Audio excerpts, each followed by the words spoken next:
Halo semuanya, balik lagi bareng Noba di sini. Kali ini Noba akan melanjutkan part selanjutnya dari film Donghua yang berjudul Battle Through the Heaven. Noba mengingatkan sekali lagi ya bahwa konten ini full spoiler. Tanpa lama-lama lagi, yuk langsung aja kita masuk ke isi ceritanya. 大漠才能磨灰焚心烧杯，少年泪清风醉，46岁。 Melanjutkan dari cerita sebelumnya. Batu giok Dewa Tose seharusnya ada di tanganmu kan? Ucap Hunyu. Kamu menginginkannya? Ayo ambil, ucap Soyan. Hahaha, bocah dengan lidah yang tajam, ucap Hunyu. Berhentilah bermain-main, tidak ada gunanya di hadapanku, ucap Soyan. Soyan tiba-tiba mengayunkan tinjunya ke ruang kosong di sebelah kirinya setelah kata-katanya terdengar. Angin panas terbentuk di tinjunya saat fluktuasi intens segera terbentuk di ruangan itu. Bahkan Hunyu tidak bisa mendeteksi kecepatan Soyan saat menyerang. Tubuhnya terhuyung-huyung mundur setelah satu serangan tersebut. Soyan melirik wajah suram Hunyu. Tanpa menunda lagi dia mengambil langkah maju dan aura yang sangat kuat melonjak keluar dari tubuhnya. Aura ini menyebabkan beberapa individu yang lebih lemah samar-samar merasakan tekanannya. 9 perubahan puncak Dozun, ucap para ahli netral di kejauhan. Wajah mereka mengungkapkan keterkejutan saat merasakan kekuatan Soyan. Wajah Hunyu sudah pucat semakin pucat saat ini. Ekspresinya menjadi sangat jelek. Hanya pada saat ini dia mengerti mengapa Soyan tidak takut padanya. Kekuatan Soyan sudah jauh melampauinya. Jadi bagaimana jika kekuatanmu berada pada perubahan ke-9 dari puncak Dozun? Apakah menurutmu aku takut padamu? Ucap Hunyu. Hunyu menekan keterkejutan di hatinya saat segel yang dibentuk oleh tangannya terbentuk. Tato klan perlahan muncul di dahinya. Auranya tiba-tiba melonjak saat tato klan ini muncul. Auranya mendekati level Soyan dalam sekejap mata. 8 perubahan ya. Sayangnya ini masih belum cukup, ucap Soyan. Kita akan tahu apakah ini cukup setelah bertukar pukulan, ucap Hunyu. Hunyu dengan dingin tertawa. Segel tangannya berubah dan dia membentuk banyak segel yang rumit. Daoki di dalam tubuhnya membentuk telapak tangan hitam di depannya. Tangisan sengsara yang tajam terus dipancarkan dari telapak tangan itu. Ada wajah roh samar-samar yang terlihat di atasnya. Telapak tangan hitam gelap itu dengan cepat bergegas menuju Soyan dengan sangat cepat. Telapak tangan hitam gelap itu tidak terlalu besar tetapi berisi Daoki yang sangat kuat. Hunyu mengerti bahwa dia akan kalah jika dia tidak menggunakan seluruh kekuatannya untuk melawan Soyan. Aku sudah mengatakan bahwa itu tidak cukup, ucap Soyan. Soyan tersenyum bahkan saat telapak tangan Hunyu pergi ke arahnya. Soyan mengambil 2 langkah lembut ke depan dan muncul tepat di depan telapak tangan Hunyu.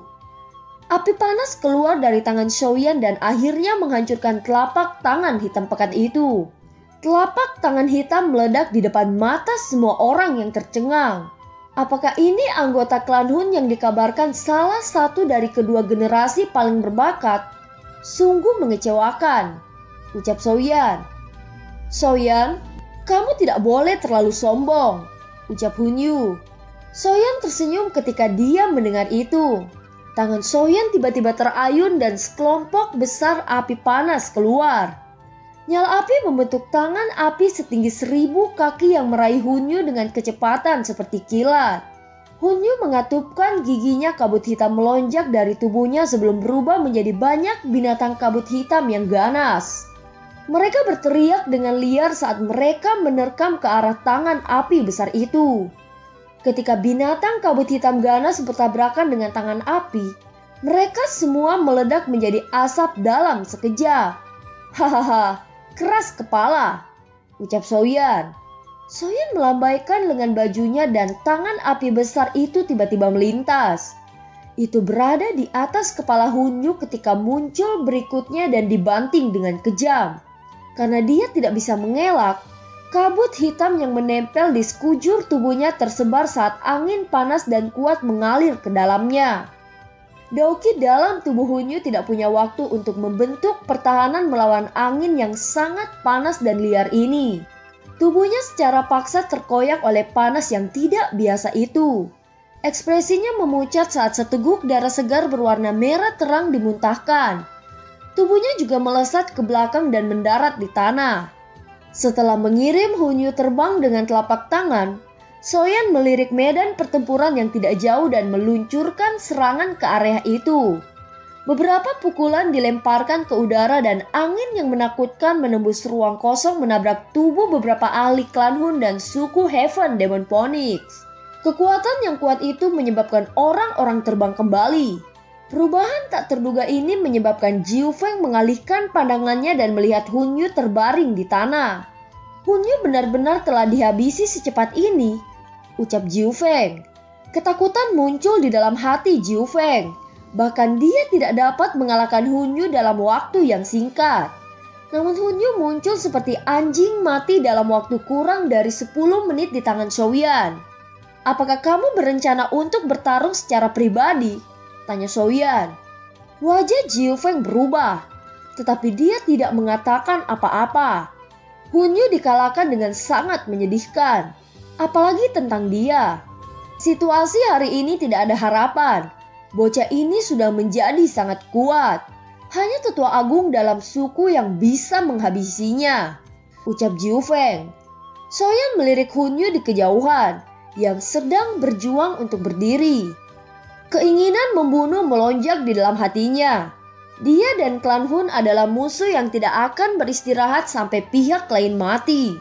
Hunyu ini adalah salah satu individu yang paling menonjol di antara generasi muda klan Hun. Jika dia bisa membunuhnya, bahkan klan Hun akan merasa sakit hati. Karena ini masalahnya, dia tidak bisa membiarkan orang-orang dari klan Hun pergi apapun yang terjadi. Sementara Soyan telah memutuskan untuk mempertahankan kelompok Hunyu di tempat ini selamanya. Pohon kuno Bodhisattva yang telah berdiri diam di tengah ruang ini tiba-tiba mengeluarkan suara gemerisik sebelum gelombang riak mulai muncul. Apakah dunia ini akan runtuh? Ucap Soyan. Soyan terkejut setelah melihat bentuk riak ini. Dia segera merajut alisnya. Pohon purba Bodhisattva tidak akan terus ada di dunia selamanya. Setelah pohon ini memuntahkan benih Bodhisattva, ia akan sekali lagi tenggelam ke dalam tanah dan beristirahat. Itu hanya akan keluar dari tanah setelah mengumpulkan energinya. Tetapi tidak ada yang tahu kapan itu akan terjadi. Perubahan yang tidak biasa menyebabkan semua orang panik. Medan pertempuran juga dengan cepat berhenti dan anggota klan buru-buru mengangkat Hunyu. Setelah itu mereka berkumpul bersama dengan suku Heaven Demon Phoenix. Mata mereka berhati-hati saat mereka melirik Soyan di sekitarnya. Saudara Hunyu, apakah kamu baik-baik saja? Tanya Jiu Feng. Hunyu menyeka jejak darah dari sudut mulutnya. Dia perlahan menggelengkan kepalanya saat matanya menatap tajam ke arah Soyan. Fluktuasi spasial menjadi lebih intens saat semua orang mundur. Tiba-tiba garis retakan muncul dan pilar cahaya yang mencolok keluar dari sana. Setelah retakan pertama muncul, semakin banyak irisan spasial terus muncul ke permukaan. Dalam beberapa menit ruang yang sangat padat telah mendapatkan ribuan lubang. Akhirnya itu meledak di depan mata semua orang yang panik. Akhirnya mereka dipindahkan ke tempat asal mula dan beberapa sosok duduk tidak jauh dari pohon purba Bodhisattva. Mereka adalah Nalan, Yanran, dan yang lainnya yang tertinggal. Ada juga beberapa ahli yang telah menyerang melalui gelombang binatang buas. Semua orang yang hadir telah sepenuhnya sembuh dari luka mereka. Tetapi mereka tidak mau pergi begitu saja. Oleh karena itu mereka terus berjaga-jaga. Suara gemerisik tiba-tiba muncul di dataran berumput yang tenang. Pohon purba Bodhisattva di tengah lapangan tidak bergerak selama sebulan.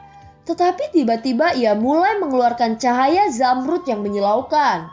Segera setelah itu banyak sosok menyedihkan lolos dari cahaya ini dan mendarat di tanah sekitarnya.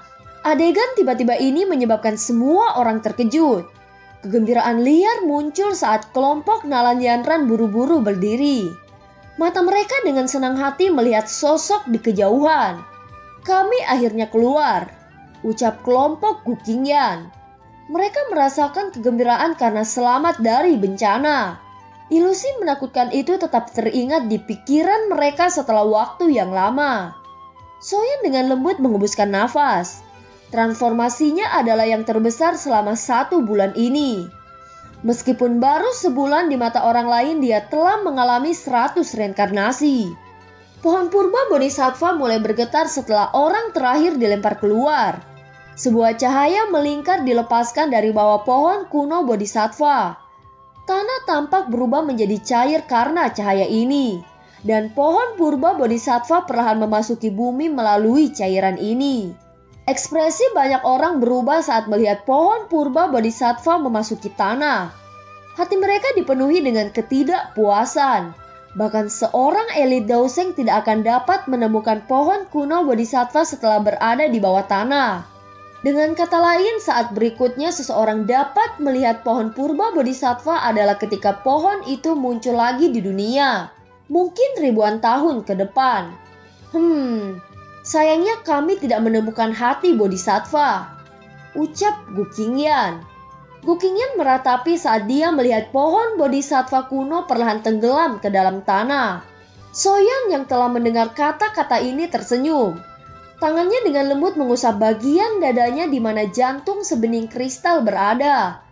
Ini adalah hati bodhisattva yang legendaris. Tetapi Soyeon belum memperbaikinya. Begitu dia benar-benar memperbaikinya, dia akan bisa masuk ke kelas Daoseng. Saudara bodhisattva, terima kasih banyak. Semoga kita bisa bertemu lagi di lain waktu, ucap Soyeon. Soyeon dengan lembut bergumam saat menyaksikan pohon kuno bodhisattva tenggelam lebih dalam di dalam tanah. Pohon purba bodhisattva ini tidak memiliki kecerdasan sejati. Kalau tidak, itu akan menjadi ahli sejati di benua Douki. Jika dia bisa berteman dengannya, bantuan yang akan diberikannya akan luar biasa. Pohon purba bodhisattva akhirnya tenggelam ke tanah di depan banyak pasang mata.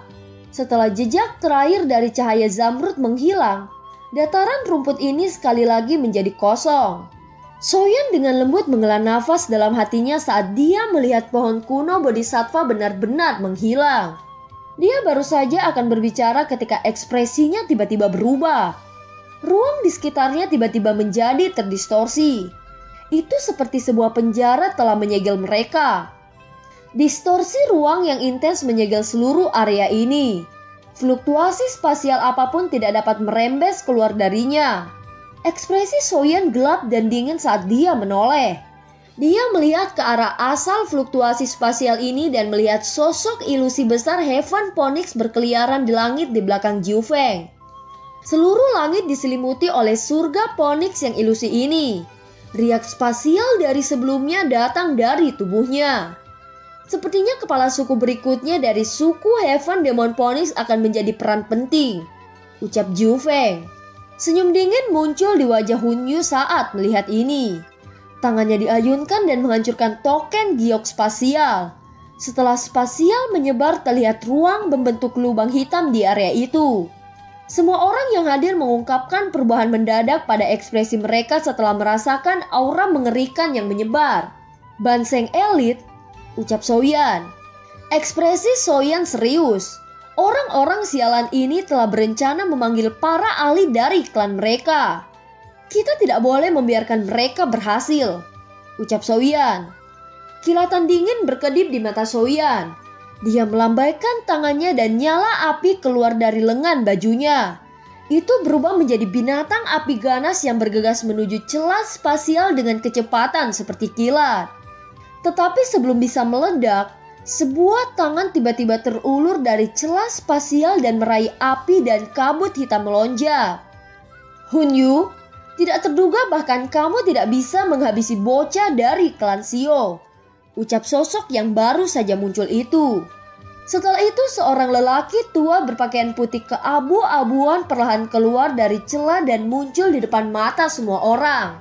Sosok sesepuh ini sangat bengkok, tangannya memegang tongkat kerangka.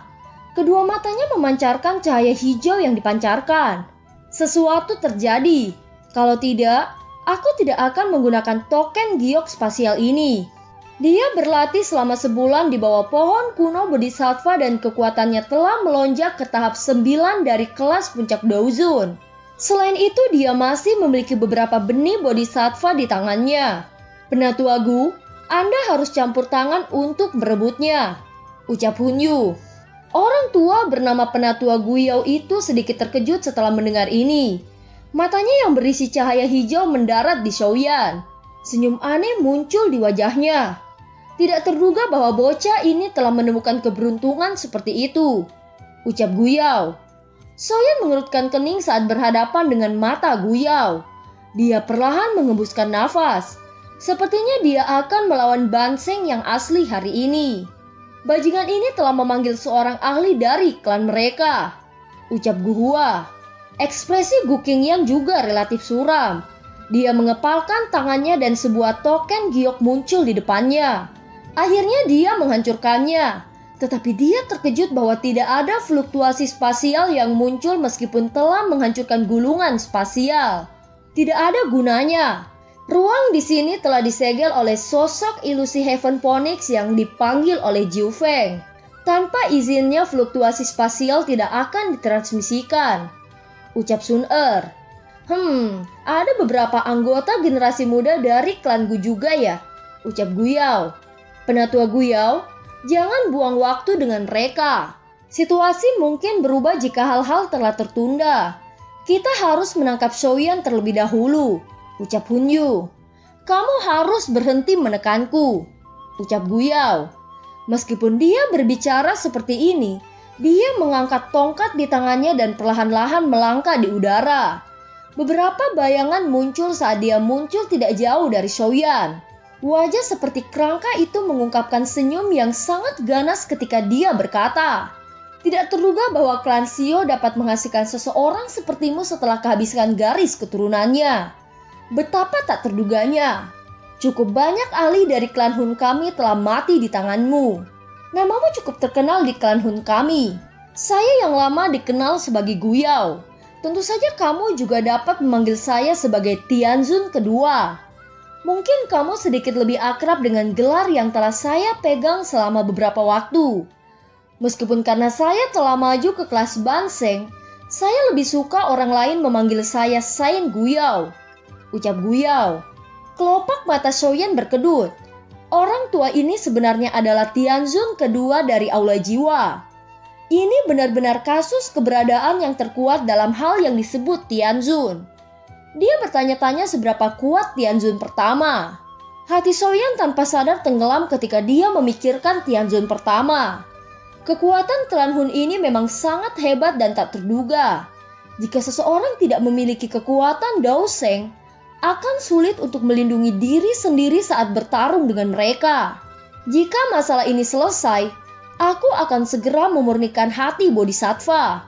Hanya dengan maju ke kelas Banseng aku tidak perlu takut pada hal of soul, ucap Shouyan.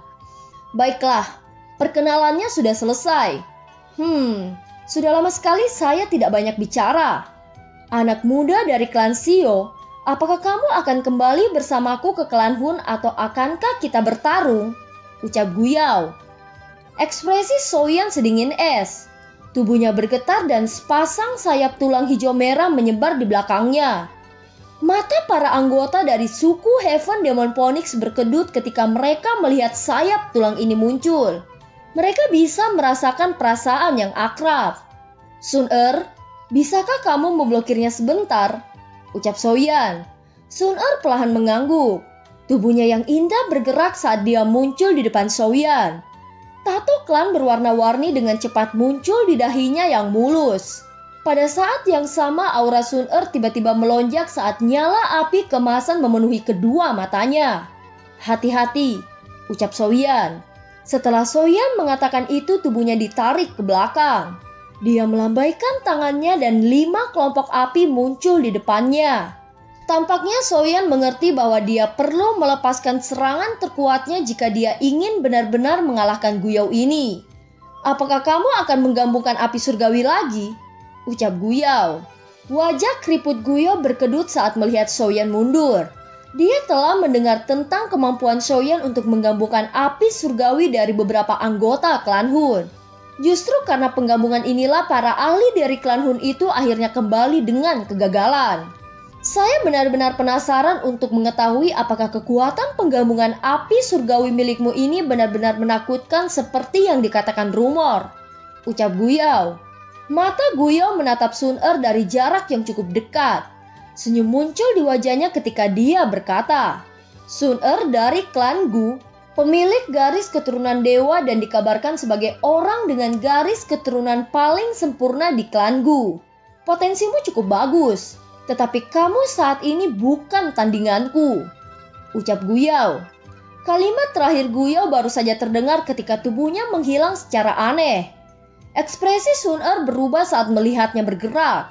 Tubuhnya yang cantik ditarik ke belakang bersama api keemasan dengan kejam menghantam sesuatu tempat di udara. Ruang terdistorsi ketika telapak tangannya melesat keluar dan sosok tua muncul. Hahaha, indramu cukup bagus. Tidak heran kamu adalah anggota klan dengan potensi terbesar di klan Gu, ucap Guyao. Dia tertawa aneh setelah dipaksa muncul oleh Sun-er. Tangannya seperti ular dan anehnya itu berputar. Setelah itu ia bertabrakan dengan telapak tangan Sun-er seperti kilat. Angin yang menakutkan yang disertai dengan panas menyapu langit. Tubuh Guyao tidak bergerak tetapi Sun-er mengeluarkan erangan teredam. Kakinya terhuyung ke belakang. Sun-er dengan cepat menstabilkan tubuhnya setelah mengambil langkah terakhir.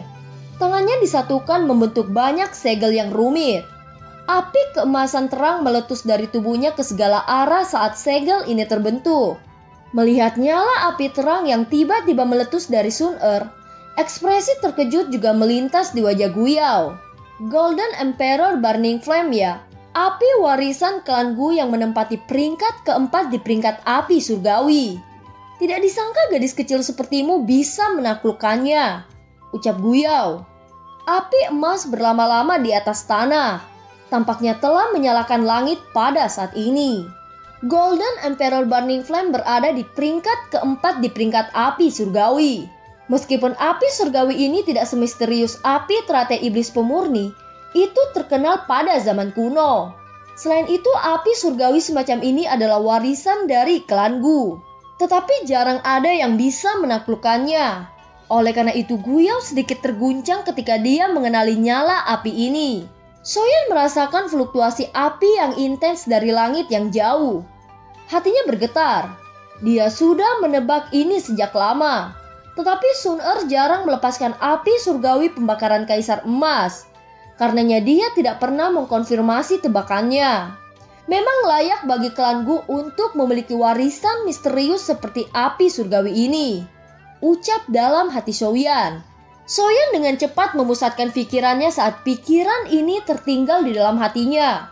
4 kelompok api surgawi dengan cepat bergabung saat gelombang fluktuasi destruktif yang dahsyat menyebar. Guyao melangkah di udara. Mata hijaunya menatap Sun-er yang agak jauh saat dia berbicara dengan suara serak. Ada desas-desus bahwa Golden Emperor Burning Flame dapat membakar Douki. Keganasannya sudah terkenal.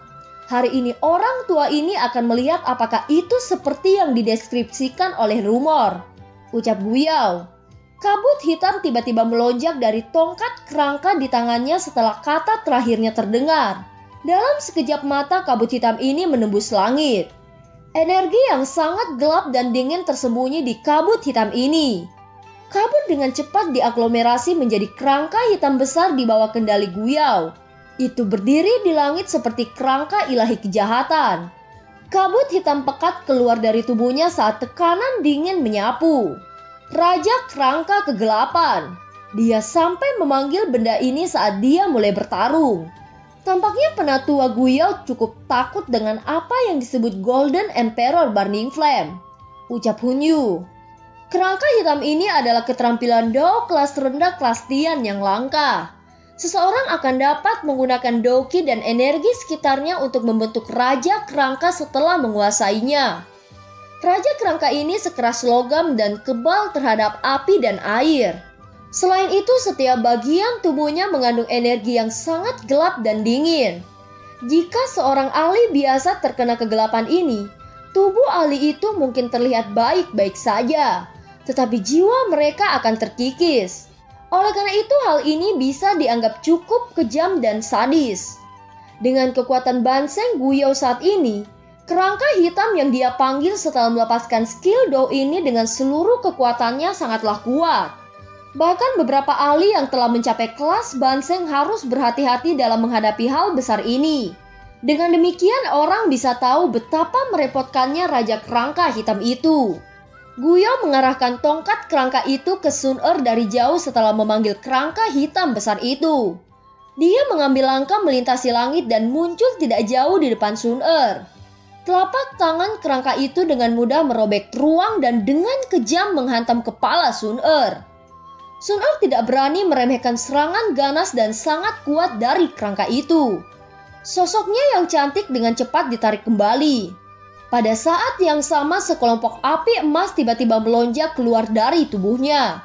Itu tanpa ampun bertabrakan dengan tangan kerangka hitam itu.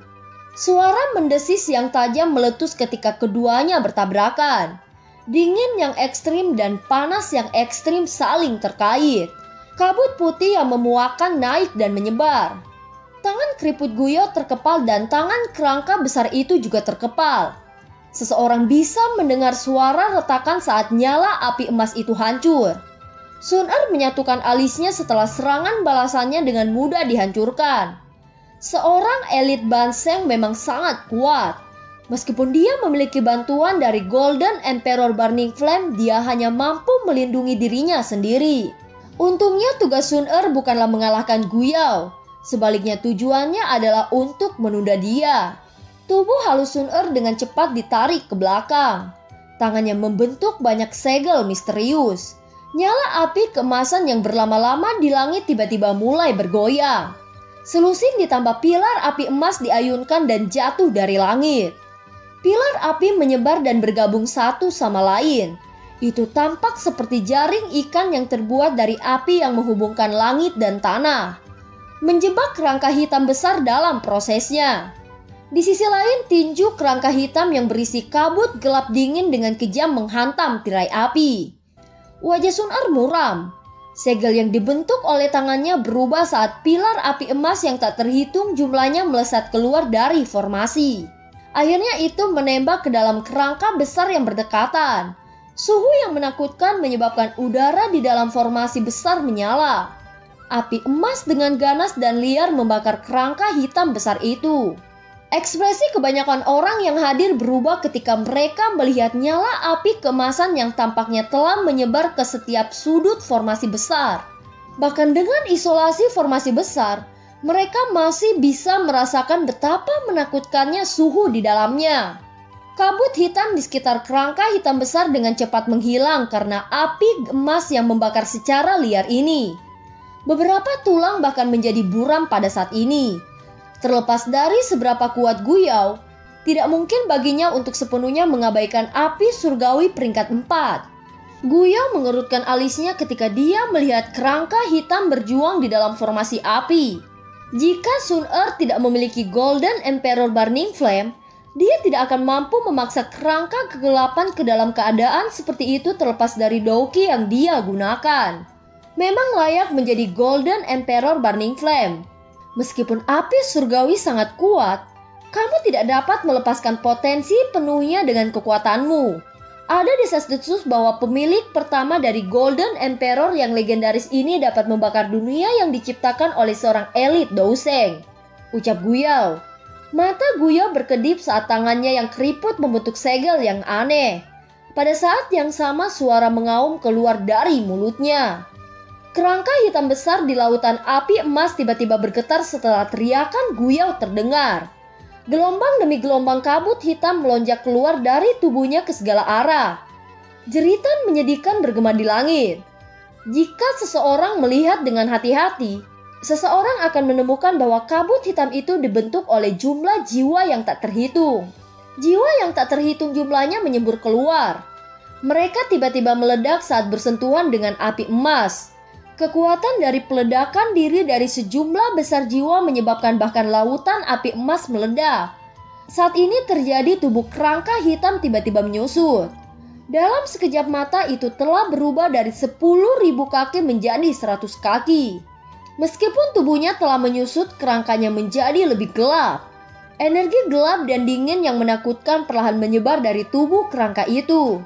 Hahaha, lihat saat aku merobek sebagian formasi api milikmu ini, ucap Guyao. Kerangka itu perlahan mengangkat kepalanya. Rahangnya bergerak saat mengeluarkan tawa aneh. Tawa itu adalah suara Guyao. Orang tua ini telah menggabungkan jiwanya dengan kerangka. Ekspresi Sun Er sedikit berubah setelah dia mendengar kata-kata ini. Matanya yang cantik meluncur ke tempat Guyao berada sebelumnya. Sosok tua berdiri di tempat itu. Tetapi kedua mata sosok itu tampak kosong. Jelas sosok itu hanya cangkang kosong. Kata-kata kerangka hitam baru saja terdengar ketika melintas dan muncul di tepi formasi api. Telapak tangannya yang berisi aura hitam memotong tirai api. Garis retak perlahan muncul. Potongan yang jelas menunjukkan bahwa kerangka hitam itu tidak memenuhi hambatan sekecil apapun. Formasi api tampaknya telah hancur dan meledak di depan banyak tatapan. Gadis kecil, jika kamu telah maju ke kelas Banseng, akan sulit untuk menentukan siapa yang akan menang. Sayangnya tidak seperti itu, ucap Guyao. Niatku bukan untuk mengalahkanmu. Aku sudah menyelesaikan tugasku, ucap Sun Er. Sosok halus Sun Er dengan cepat mundur setelah dia berbicara. Dia muncul di belakang Soyan. Pada saat ini ada teratai api yang tampak indah perlahan berputar di telapak tangannya. Aura pemusnahan perlahan menyebar menyebabkan ruang di sekitarnya terdistorsi. Apakah ini benda yang kamu buat setelah menggabungkan api surgawi? Saya telah memberimu begitu banyak waktu. Semoga kamu tidak mengecewakanku, ucap Guyao. Tenang, aku tidak akan mengecewakanmu, ucap Soyan. Senyum dingin terangkat di wajah Soyan. Dia perlahan mengangkat tangannya. Teratai api 5 warna yang indah mulai perlahan berputar lebih cepat.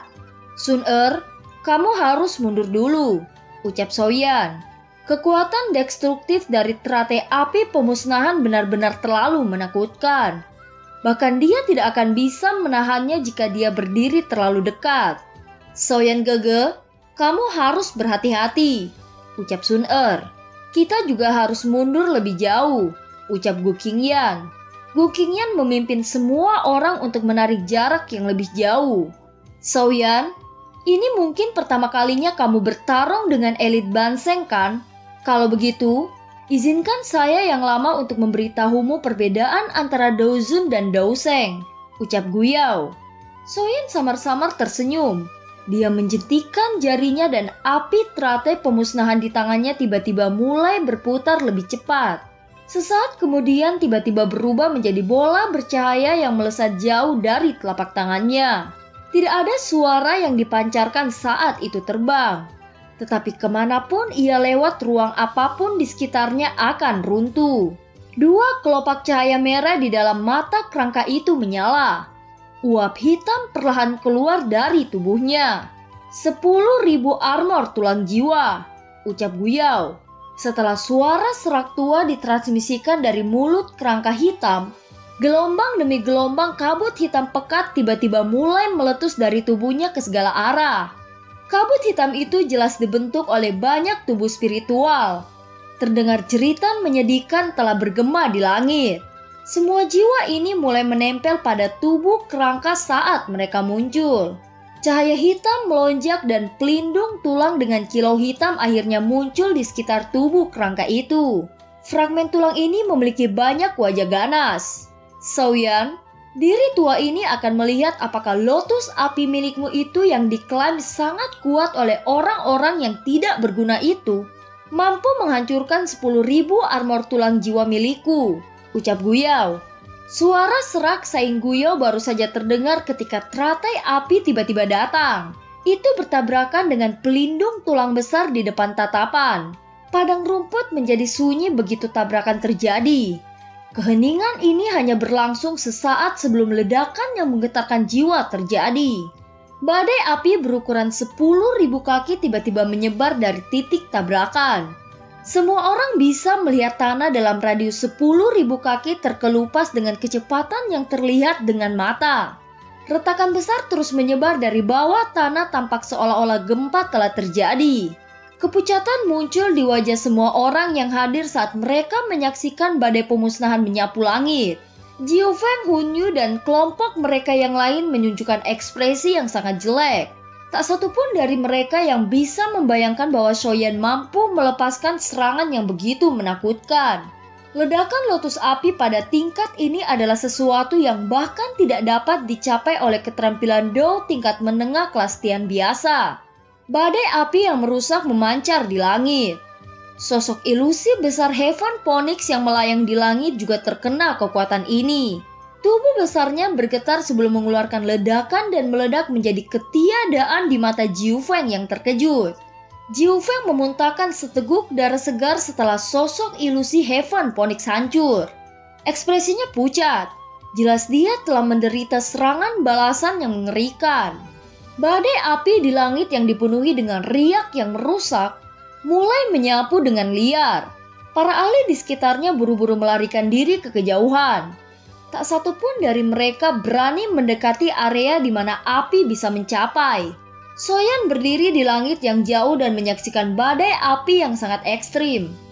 Tetapi ekspresinya tidak rileks.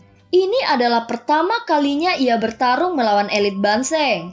Meskipun teratai api pemusnahan sangat kuat, dia juga mengerti betapa menakutkannya Banseng. Keberadaan seperti iblis tua ini cukup kuat bahkan di dalam klan Hun dan klan kuno lainnya. Badai api yang menyapu langit akhirnya melemah di bawah mata semua orang. Ruang itu sendiri di mana banyak lubang telah terbentuk perlahan mulai pulih. Saat badai api melemah, kerangka hitam setinggi 100 kaki sekali lagi muncul di depan tatapan semua orang. Kegembiraan liar terlihat di mata para ahli dari klan Hun setelah melihat kerangka hitam masih berdiri di langit. Di sisi lain, orang-orang dari pihak Soyan merasa hati mereka tenggelam. Bahkan serangan yang begitu kuat tidak dapat melakukan kerusakan apapun. Ekspresi Soyan menegang. Matanya tidak berkedip saat menatap kerangka hitam besar itu. Dia tidak percaya bahwa teratai api pemusnahan tidak dapat merusak Guyao. Permukaan kerangka hitam di langit tiba-tiba mengeluarkan sedikit suara retak di depan tatapan Soyan. Sepotong baju besi tulang yang patah tiba-tiba runtuh.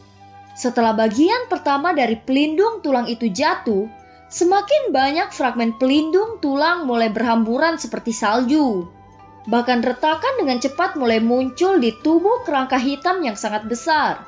Akhirnya pelindung tulang besar itu mengeluarkan ledakan saat diledakkan menjadi pecahan tulang yang berserakan.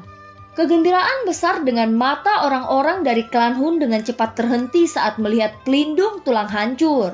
Setelah itu memperlihatkan tubuh kerangka yang sebenarnya.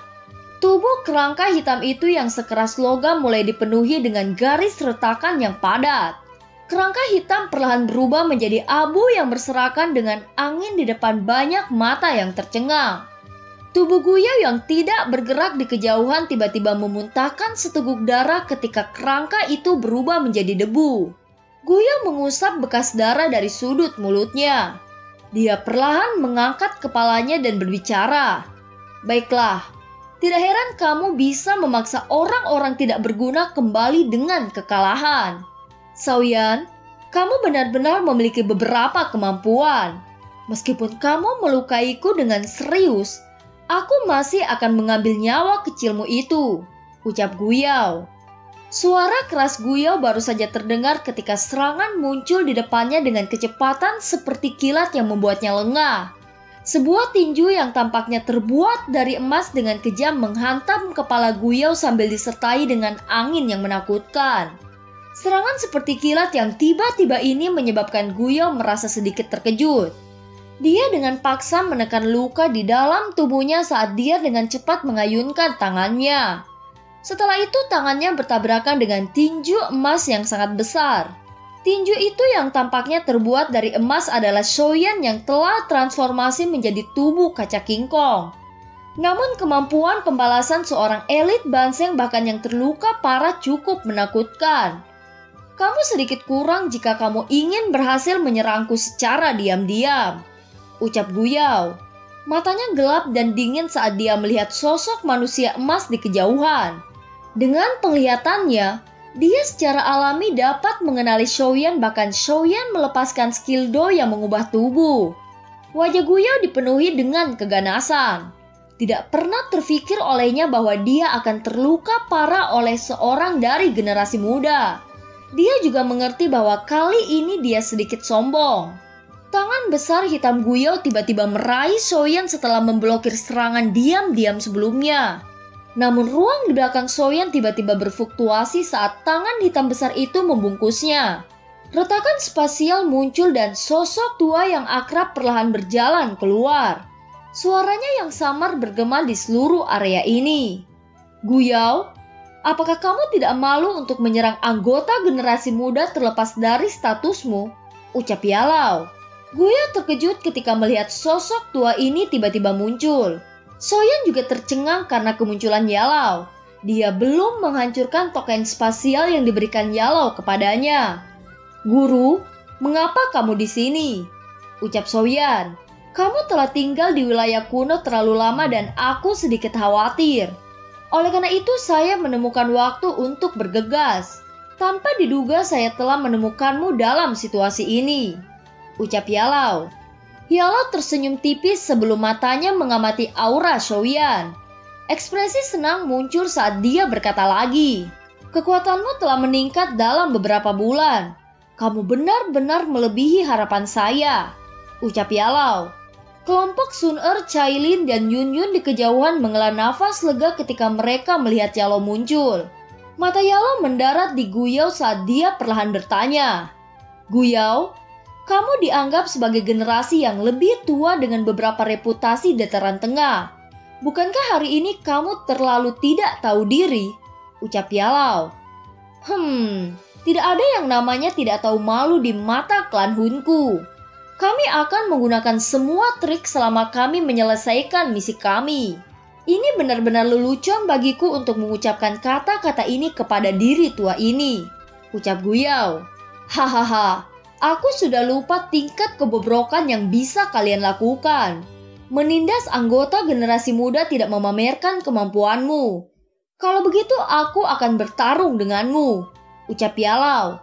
Yao Chen, kamu seharusnya tidak bertindak arogan di depanku. Para ahli dalam klan Hunku bukanlah sesuatu yang dapat dibandingkan dengan pavilion bintang jatuhmu. Apa yang akan kamu lakukan jika aku memanggil hantu tua lain dari klan Hunku? Ucap Guyao. Kata-kata Guyao baru saja terdengar ketika kelompok Sun Er dengan cepat terbang. Mereka muncul di belakang Yalao. Klanku kami tidak takut padamu jika kamu ingin bertarung dalam hal jumlah, ucap Sun Er. Sun Er mengepalkan tangannya. Sebuah token spasial muncul keluar sebelum dengan cepat dihancurkan. Fluktuasi spasial menyebar. Setelah itu celah spasial muncul dan sosok tua perlahan melangkah keluar di depan ekspresi jelek kelompok Guyao. Tawa yang akrab kemudian muncul setelah sosok tua itu keluar. Hahaha, tidak disangka tempat ini begitu ramai, ucap Tong Xuan. Xiaoyan sedikit terkejut saat melihat sosok ini. Penatua ini adalah penatua Tong Xuan yang ditemui Xiaoyan di alam Gu. Hahaha, Xiaoyan, kita bertemu lagi, ucap penatua Tong Xuan. Matanya menyapu tubuh Xiaoyan dan beberapa keterkejutan melintas di dalamnya. Beberapa saat kemudian dia menoleh ke Yalao di sampingnya dan tertawa. Ini pasti Yao Zunze, orang yang namanya mengguncang dataran tengah saat itu kan? Hahaha, saat ini sepertinya lebih cocok memanggilmu Shen Yao, ucap Tong Xuan. Yalao hanya menangkupkan kedua tangannya ketika dia mendengar suara tawa penatua Tong Xuan. Wajahnya penuh senyum saat dia mengucapkan beberapa kata sopan sebagai balasan. Gu Qingyan di samping menunggu sampai penatua Tong Xuan selesai bicara dengan Xiaoyan dan Yalao. Sesaat kemudian dia memberitahu secara singkat soal peristiwa yang terjadi. Klan Hun menjadi lebih arogan ya, ucap Tong Xuan. Ekspresi Guyao menjadi sedikit tidak wajar setelah dilihat oleh penatua Tongsuan dan Yalau. Keduanya adalah banseng elit. Dia mungkin bisa mengandalkan kekuatan klan Hun dan tidak menunjukkan rasa takut terhadap pavilion bintang jatuh. Tapi dia harus lebih berhati-hati saat menghadapi klan Gu. Klan yang sudah sangat tua memiliki kekuatan yang sangat kuat. Hun Yu dan ahli klan Hun terbang ke sisi Guyao. Ekspresi mereka sedikit jelek saat mereka melihat barisan pihak lain. Situasi saat ini telah menyebabkan keunggulan mereka hilang. Penatua Guyao, apakah kita perlu memanggil ahli lain dari klan? Tanya Hun Yu. Apakah kamu pernah melihat hati bodhisattva? Tanya Guyao. Tidak, ucap Hun Yu. Kalau begitu ayo pergi.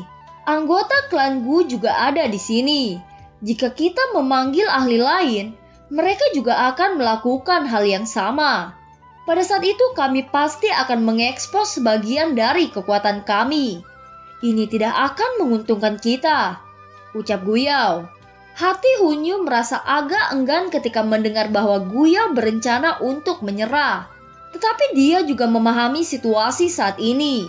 Guyao telah terluka parah oleh teratai api Shoyan yang menakutkan sebelumnya. Sulit baginya untuk berurusan dengan hanya satu elit banseng. Selain itu, pihak lain saat ini memiliki 2 banseng. Meskipun suku Heaven Demon Phoenix juga memiliki iblis kelas banseng, mereka tidak akan mau menjadi musuh dengan faksi seperti klan Gu. Oleh karena itu, Jiu Feng tidak dapat diandalkan untuk memanggil para ahli untuk mendukung mereka. Tongsuan, kamu tidak perlu mengatakan omong kosong seperti itu. Setelah saya sembuh total, saya yang lama akan menemani Anda dalam apapun yang ingin Anda lakukan, ucap Guyao. Penatua Tongsuan tersenyum ketika dia mendengar kata-kata ini. Dia bisa mendengar maksud Guyao untuk mundur dalam kata-katanya. Soyan, Yao Chen, aku akan mengingatmu bahwa tak satu pun dari Hall of Soul yang ingin aku tangkap dapat melarikan diri. Pavilion bintang jatuh ditakdirkan untuk diubah menjadi reruntuhan oleh klan Hunku. Kamu harus menikmati waktumu selagi bisa, ucap Guyao. Tidak perlu bagimu untuk khawatir tentang ini. Pavilion bintang jatuh saya adalah tulang yang keras. Jika Hall of Soulmu benar-benar ingin menggigit, kami pasti akan menghancurkan beberapa gigimu, ucap Yalau. Mudah-mudahan kamu masih bisa mengucapkan kata-kata ini ketika pasukan Hall of Soulku mencapai tahap itu, ucap Guyao. Dia dengan dingin tertawa dan kemudian berhenti berbicara. Matanya dengan kejam melirik Shoyan sebelum dia berbalik dan memimpin untuk bergegas keluar dari daerah gurun kuno. Hun Yu dan para ahli lainnya dari klan Hun mengikuti di belakangnya dengan ketidakpuasan. Kelompok dari suku Heaven Demon Phoenix tidak berani tinggal setelah melihat kelompok Hun Yu pergi dengan putus asa. Mereka buru-buru mengikuti dari belakang. Sayang sekali, kami tidak menyebabkan Hall of Soul menderita kerugian selain melukai Guyao secara serius, ucap Shoyan. Hahaha, kamu sudah cukup luar biasa untuk melukai seorang elit banseng. Tidak ada yang bisa kita lakukan jika mereka ingin pergi. Klan Hun terlalu kuat. Jika kita terlibat dalam pertempuran habis-habisan, kita akan menjadi orang-orang yang akhirnya menderita, ucap Yalau. Saudara Yao Chen benar. Klan Hun ini misterius dan tak terduga. Sangat sulit untuk berurusan dengan mereka. Bahkan klan Gu kami tidak berani menyudutkan mereka. Mampu menakut-nakuti mereka adalah yang terbaik, ucap Tongsuan. Dia menoleh ke Sun Er dan berkata lagi, namun karena masalah pohon kuno bodhisattva telah berakhir, kita harus bergegas kembali ke alam Gu. Tidak mudah membuat orang-orang tua itu membiarkan Sun Er keluar. Jika kita menunda terlalu lama, mereka akan bertindak juga, ucap Tongsuan. Keengganan melintas di mata cantik Sun Er ketika dia mendengar kata-katanya. Tetapi dia juga mengerti bahwa orang-orang tua dari klan khawatir membiarkannya tinggal di dunia luar sebelum dia mencapai kelas Douseng. Dia menatap Soyan dan dengan lembut berkata, Soyan Gege, kamu harus berhati-hati. Klan Hun sangat ambisius. Mereka akan membalas dendam atas hal ini. Kali ini kamu telah menyebabkan mereka menderita kerugian besar. Mereka pasti tidak akan bisa menahan amarah ini. Bukan tidak mungkin jika meluncurkan serangan ke pavilium bintang jatuh, ucap Sun Er. Soyan sedikit mengangguk. Dia juga mengerti bahwa ada kesenjangan besar dalam kekuatan antara faksi super seperti Klan Hun dan pavilium bintang jatuh yang sedang tumbuh. Itu akan membuat Soyan sangat sakit kepala jika Klan Hun melancarkan serangan dengan pasukan mereka. Sepertinya aku harus segera melakukan retret untuk memurnikan hati Bodhisattva dan maju ke Banseng. Jika tidak, pavilium bintang jatuh akan berada dalam bahaya saat Klan Hun menyerang, ucap Soyan. Hahaha, santai. Klan Gu saya telah memantau tindakan Klan Hun. Kami akan menerima kabar jika mereka membuat gerakan besar. Selain itu, mereka setidaknya perlu mengirim 2 banseng elit untuk menghancurkan pavilium bintang jatuh yang berkembang ini. Kekuatan ini adalah sesuatu yang tidak diungkapkan oleh Klan Hun selama bertahun-tahun. Karena itu kamu tidak perlu terlalu khawatir. Seandainya hari itu benar-benar telah datang, Klan Gu tidak akan hanya berdiam diri di samping. Selain itu, kamu memiliki batu giok kuno Dewa Touse. Kami Klan Gu tidak akan begitu saja melihatnya jatuh ke tangan Klan Hun, ucap Tong Xuan. Kalau begitu, kita akan merepotkan penatua Tong Xuan, ucap Soyan. Hahaha, tidak apa-apa. Kita harus pergi dulu. Mari bertemu kembali di lain waktu, ucap Tong Xuan. Penatua Tong Xuan menakupkan tangannya ke Yalo setelah mengucapkan beberapa kata. Dia melambaikan lengan bajunya dan kekuatan spasial menyebar melilit kelompok Sun Er. Setelah itu mereka dengan cepat menghilang. Kita harus pergi juga.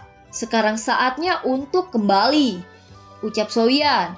Setelah masalah pohon kuno Bodhisattva selesai, kelompok Soyan tidak terus tinggal di gurun sialan ini untuk waktu yang lama. Mereka berangkat dan menghabiskan beberapa hari perjalanan sebelum mencapai pavilium bintang jatuh. Soyan tidak diragukan lagi adalah orang yang mendapatkan paling banyak selama perjalanan ke daerah gurun kuno itu. Dia tidak hanya menikmati meditasi legendaris di bawah pohon purba Bodhisattva. Hati Bodhisattva juga menyembunyikan dirinya di dalam tubuhnya. Dia juga mendapatkan 11 benih Bodhisattva murni yang tersisa di tangannya. Lupakan manfaat yang diberikan 2 hal lainnya pada Soyan. Hanya 11 benih Bodhisattva saja sudah merupakan hadiah yang sangat kaya. Jika seseorang secara acak mengambil salah satu dari benih Bodhisattva ini, banyak mata ahli puncak Dozun akan memerah karena iri. Mereka tidak peduli dengan properti lainnya. Kemampuannya untuk meningkatkan peluang seseorang maju ke kelas Banseng sudah cukup untuk membuat para ahli top menjadi gila. Soyan mungkin telah mendapatkan hadiah yang kaya kali ini. Tetapi hal yang paling dia senangi adalah dia berhasil mencegah kelompok Hunyu mendapatkan apapun. Soyan tanpa sadar tertawa setiap kali dia memikirkan tentang bagaimana kelompok Hunyu telah menghabiskan upaya besar untuk kembali tanpa hasil. Kelompok Soyan beristirahat selama seminggu penuh setelah kembali dari daerah gurun kuno sebelum mereka akhirnya pulih. Perjalanan ke wilayah kuno ini tidak santai. Jika benih Bodhisattva di cincin penyimpanan Soyan tidak membangunkannya dari ilusi, mereka semua akan turun ke dalam ilusi yang sangat hidup selamanya. Pada akhirnya mereka akan berubah menjadi keberadaan yang mirip dengan boneka Banseng itu. Dia masih merasakan hawa dingin di hatinya ketika dia memikirkan ilusi seperti kehidupan. Ilusi itu benar-benar terlalu menakutkan. Soyan tidak segera memurnikan hati Bodhisattva setelah kembali ke pavilium bintang jatuh. Dia mengerti bahwa itu terlalu penting. Dia perlu memperbaikinya dengan sempurna. Benar-benar tidak boleh ada yang bisa salah. Soyan menghabiskan banyak upaya untuk mencapai kondisi puncaknya selama periode waktu ini. Yalo mencoba yang terbaik untuk mempersiapkan hal-hal yang akan meningkatkan peluangnya untuk maju ke kelas Banseng. Terlepas dari apakah itu pil obat atau harta alam, Semua orang mengerti bahwa kekuatan Paviliun Bintang Jatuh pasti akan melonjak jika Soyeon berhasil maju ke kelas Banseng. Sementara Soyeon sedang menunggu kondisi puncaknya tiba, Yalo telah pergi selama setengah bulan. Setelah setengah bulan ini, dirinya yang sudah tua dan lelah sekali lagi muncul di depan Soyeon dan memberinya sebuah kotak. Soyeon menerima kotak itu dan membukanya sambil merasa terkejut. Dia menemukan tupai kecil hijau zamrud bersembunyi di dalamnya. Aroma pil yang sangat kaya menyebar dari tubuh tupai. Ini adalah pil Bodhisattva, ucap Soyeon. Hahaha, benar, ucap Yalo. Yalo tersenyum dan mengangguk. Senyum di wajahnya menyembunyikan kelelahan. Sayangnya, pil Bodhisattva ini hanya memanggil pil petir 8 warna. Jika tidak, efek obatnya akan lebih mengesankan. Namun kamu memiliki hati Bodhisattva di dalam tubuhmu. Menambahkan bantuan pil Bodhisattva ini akan memungkinkanmu berhasil menembus ke kelas Banseng, ucap Yalo. Soyeon merasakan sesuatu di hatinya saat dia mengamati wajah tua Yalo. Alasan Yalo menghilang selama setengah bulan adalah karena dia pergi mencari tempat untuk memurnikan benih Bodhisattva untuk Soyeon. Peluang Soyeon untuk berhasil memurnikan pil obat tingkat ini sedikit rendah. Soyeon mengerti bahwa kemampuan Yalo sudah cukup untuk menarik pil petir 9 warna untuk pil Bodhisattva ini. Tetapi Yalo tidak memiliki nyala api yang bagus. Jika Yalo masih memiliki Bone Chilling Flame, menarik pil petir 9 warna akan sangat mudah. Guru, terima kasih, ucap Soyeon. Hahaha, tidak perlu mengatakan hal-hal ini antara seorang guru dan murid. Kamu harus santai dan melakukan retret. Serahkan masalah Paviliun Bintang Jatuh dan aliansian kepada aku. Aku tidak akan membiarkan apapun terjadi pada mereka. Yang paling penting bagimu adalah dengan cepat maju ke kelas Banseng. Jika tidak, kamu tidak akan memiliki kemampuan untuk menaklukkan api teratai iblis pemurni ketika muncul dalam 3 tahun. Api surgawi itu terlalu menakutkan, ucap Yalo. Soyeon mengangguk. Ini adalah hambatan yang benar-benar bisa mengubah dirinya. Jika dia berhasil mengatasinya, dia akan benar-benar mencapai tingkat ahli puncak di dalam benua. Jika dia gagal, dia tidak akan mampu membalas kehebatan klan Hun dengan kekuatan seperti itu. Selain itu, Soyeon telah mengejar api teratai iblis pemurni selama lebih dari 1 dekade. Tidak mungkin baginya untuk menyerah. Api teratai iblis pemurni akan memainkan peran penting dalam memutuskan apakah dia bisa bertarung melawan klan Hun. Jadi dia perlu mendapatkan api teratai iblis pemurni dengan segala cara. Kamu harus santai dan melakukan retretmu. Serahkan masalah meningkatkan kekuatan Cailin dokter peri kecil Kinglin kepada aku. Mereka semua adalah wanita yang luar biasa. Selama mereka memiliki kesempatan yang cocok, kekuatan mereka pasti akan meningkat dengan sangat cepat, ucap Yalo. Yalo menepuk bahu Soyeon. Cailin dokter peri kecil dan Kinglin semuanya ada di sini. Tetapi mereka tidak mengganggu percakapan antara seorang guru dan muridnya. Soyeon dengan lembut mengangguk. Soyeon ragu-ragu sejenak sebelum dia mengeluarkan botol batu giok dari cincin penyimpanannya. Ada lapisan api di sekitar mulut botol tersebut. Itu adalah jiwa Han Feng yang selama ini dia penjarakan. Soyeon menyerahkan botol giok itu kepada Yalo saat dia dengan lembut memberi tahunya. Guru, ini adalah jiwa Han Feng. Anda harus menghadapinya, ucap Soyeon. Wajah Yalo sedikit terkejut setelah mendengar ini. Matanya rumit saat dia melihat botol giok. Ada sedikit kesedihan dalam hatinya. Tidak peduli apa yang terjadi, dia pernah melihat Han Feng seperti putranya sendiri. Dia secara pribadi telah mengangkat Han Feng dari yatim piatu yang ditinggalkan menjadi orang dewasa dan telah mengajarinya semua yang dia tahu. Namun rencana Han Feng terhadapnya telah menyebabkan Yalo menderita rasa sakit karena dihianati berkali-kali bahkan kehilangan tubuhnya. Tangan keriput Yalo bergetar saat menerima botol giok itu. Dia tidak mengatakan apa-apa saat dia perlahan mengangguk. Soyeon merasa kesedihan saat dia mengamati wajah tua di hadapannya. Soyan tiba-tiba berlutut ke tanah. Dia bersujud 2 kali sebelum berbicara dengan suara yang dalam. Guru telah mengajar dan merawatku. Anda adalah guruku dan seperti ayah bagiku. Murid ini akan membantu guru membalas dendam atas semua penghinaan dan rasa sakit yang kamu derita, ucap Soyan. Yalo kaget saat melihat Soyan tiba-tiba bersujud. Dia buru-buru melangkah maju dan mencoba mengangkatnya berdiri. Sebelum dia bisa mendukung Soyan, Cailin memeluk Xiao Xiao saat dia diam-diam berlutut di samping Soyan. Dia adalah istri Soyan dan Soyan memandang Yalo seperti ayahnya. Jadi dia secara alami memandangnya sama.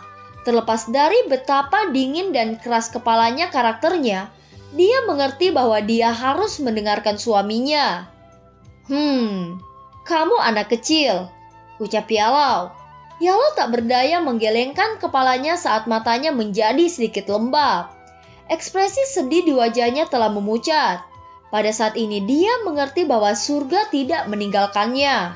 Yalo mungkin buta sekali, tetapi dia tidak buta untuk kedua kalinya. Dia bahkan bisa meninggalkan kehidupan lamanya untuk murid ini.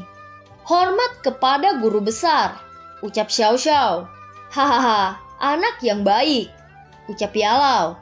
Wajah Yalo tanpa sadar dipenuhi dengan kegembiraan ketika dia melihat Xiao Xiao. Dia buru-buru mengangkat Xiao Xiao dari pelukan Cailin. Setelah itu dia menatap Soyan dan Cailin. Dia tertawa dan berkata, "Cepat bangun, kalian berdua sudah cukup tua. Jangan bilang bahwa kamu takut aku akan bunuh diri," ucap Yalo. Soyan tersenyum setelah mendengar kata-kata ini. Dia berdiri dan membantu Cailin berdiri.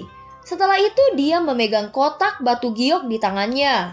"Sudah waktunya, aku harus retret. Tidak ada yang tahu berapa lama aku akan berada di retret ini. Tetapi aku pikir itu akan cukup lama. Kalian semua harus mendengarkan instruksi guru selama periode waktu ini," ucap Soyan. Cailin, dokter peri kecil dan yang lainnya mengangguk setelah mendengar saran Soyan. "Guru, hati-hati," ucap Soyan. Soyan tidak menunda lagi. Dia berbalik dan kotak batu giok dan perlahan melangkah melalui pintu batu tebal di depan mata semua orang. Setelah Soyan masuk ke pegunungan, pintu batu besar itu juga perlahan tertutup. "Ayo pergi. Selanjutnya kita akan menunggu dia berhasil menjadi Banseng," ucap Yalo. Singkat cerita, 1 tahun telah berlalu. Tapi tidak ada yang menyangka retret Soyan telah berlangsung selama ini. Berdasarkan harapan Yalo dan yang lainnya, seharusnya tidak sulit bagi Soyan untuk menerobos ke kelas Banseng karena dia memiliki hati bodhisattva dan pil bodhisattva yang membantunya. Legenda tentang memurnikan hati bodhisattva untuk segera memasuki kelas Banseng sedikit dilebih-lebihkan. Bagaimanapun seseorang harus diberi waktu untuk menyerap sejumlah besar energi murni. Seseorang juga dapat membuktikan betapa kuatnya hati bodhisattva dari sudut pandang lain. Meskipun itu tidak memungkinkan seseorang untuk segera memasuki kelas Banseng, Soyan yang sudah menjadi puncak perubahan 9 Daozun akan paling banyak membutuhkan 1 tahun untuk berhasil menyelesaikan retretnya. Namun kenyataan tidak sesuai dengan harapan semua orang. Waktu perlahan mengalir sementara semua orang menunggu. Musim gugur menggantikan musim panas saat rumput liar menutupi area di depan pintu batu besar tempat Soyan bersembunyi. Lumut hijau sudah mulai menutupi pintu batu. Area di sekitar pintu ini telah menjadi tempat terlarang bagi paviliun bintang jatuh selama 1 tahun ini. Semua orang hanya bisa menekan kecemasan di hati mereka setelah 1 tahun berlalu. Untungnya hal yang paling meyakinkan adalah Yalo bisa merasakan aura yang sangat tidak jelas melalui gunung. Aura ini sangat redup, tetapi tidak lemah.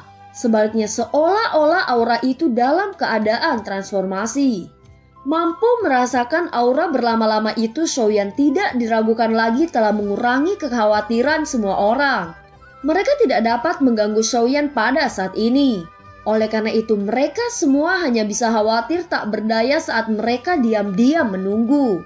Sementara Soyan sedang dalam retretnya, Dataran Tengah mengalami gangguan besar, tetapi balas dendam dari Hall of Soul belum tiba lebih awal. Oleh karena itu, Paviliun Bintang Jatuh memanfaatkan sepenuhnya waktu mereka yang tersisa untuk menjadi lebih kuat di bawah manajemen Yellow dan Feng Zunze. Banyak ahli telah bergabung setelah mendengar nama mereka, terutama setelah berita menyebar dari Paviliun Bintang Jatuh bahwa Yellow dapat memurnikan pil Bodhisattva.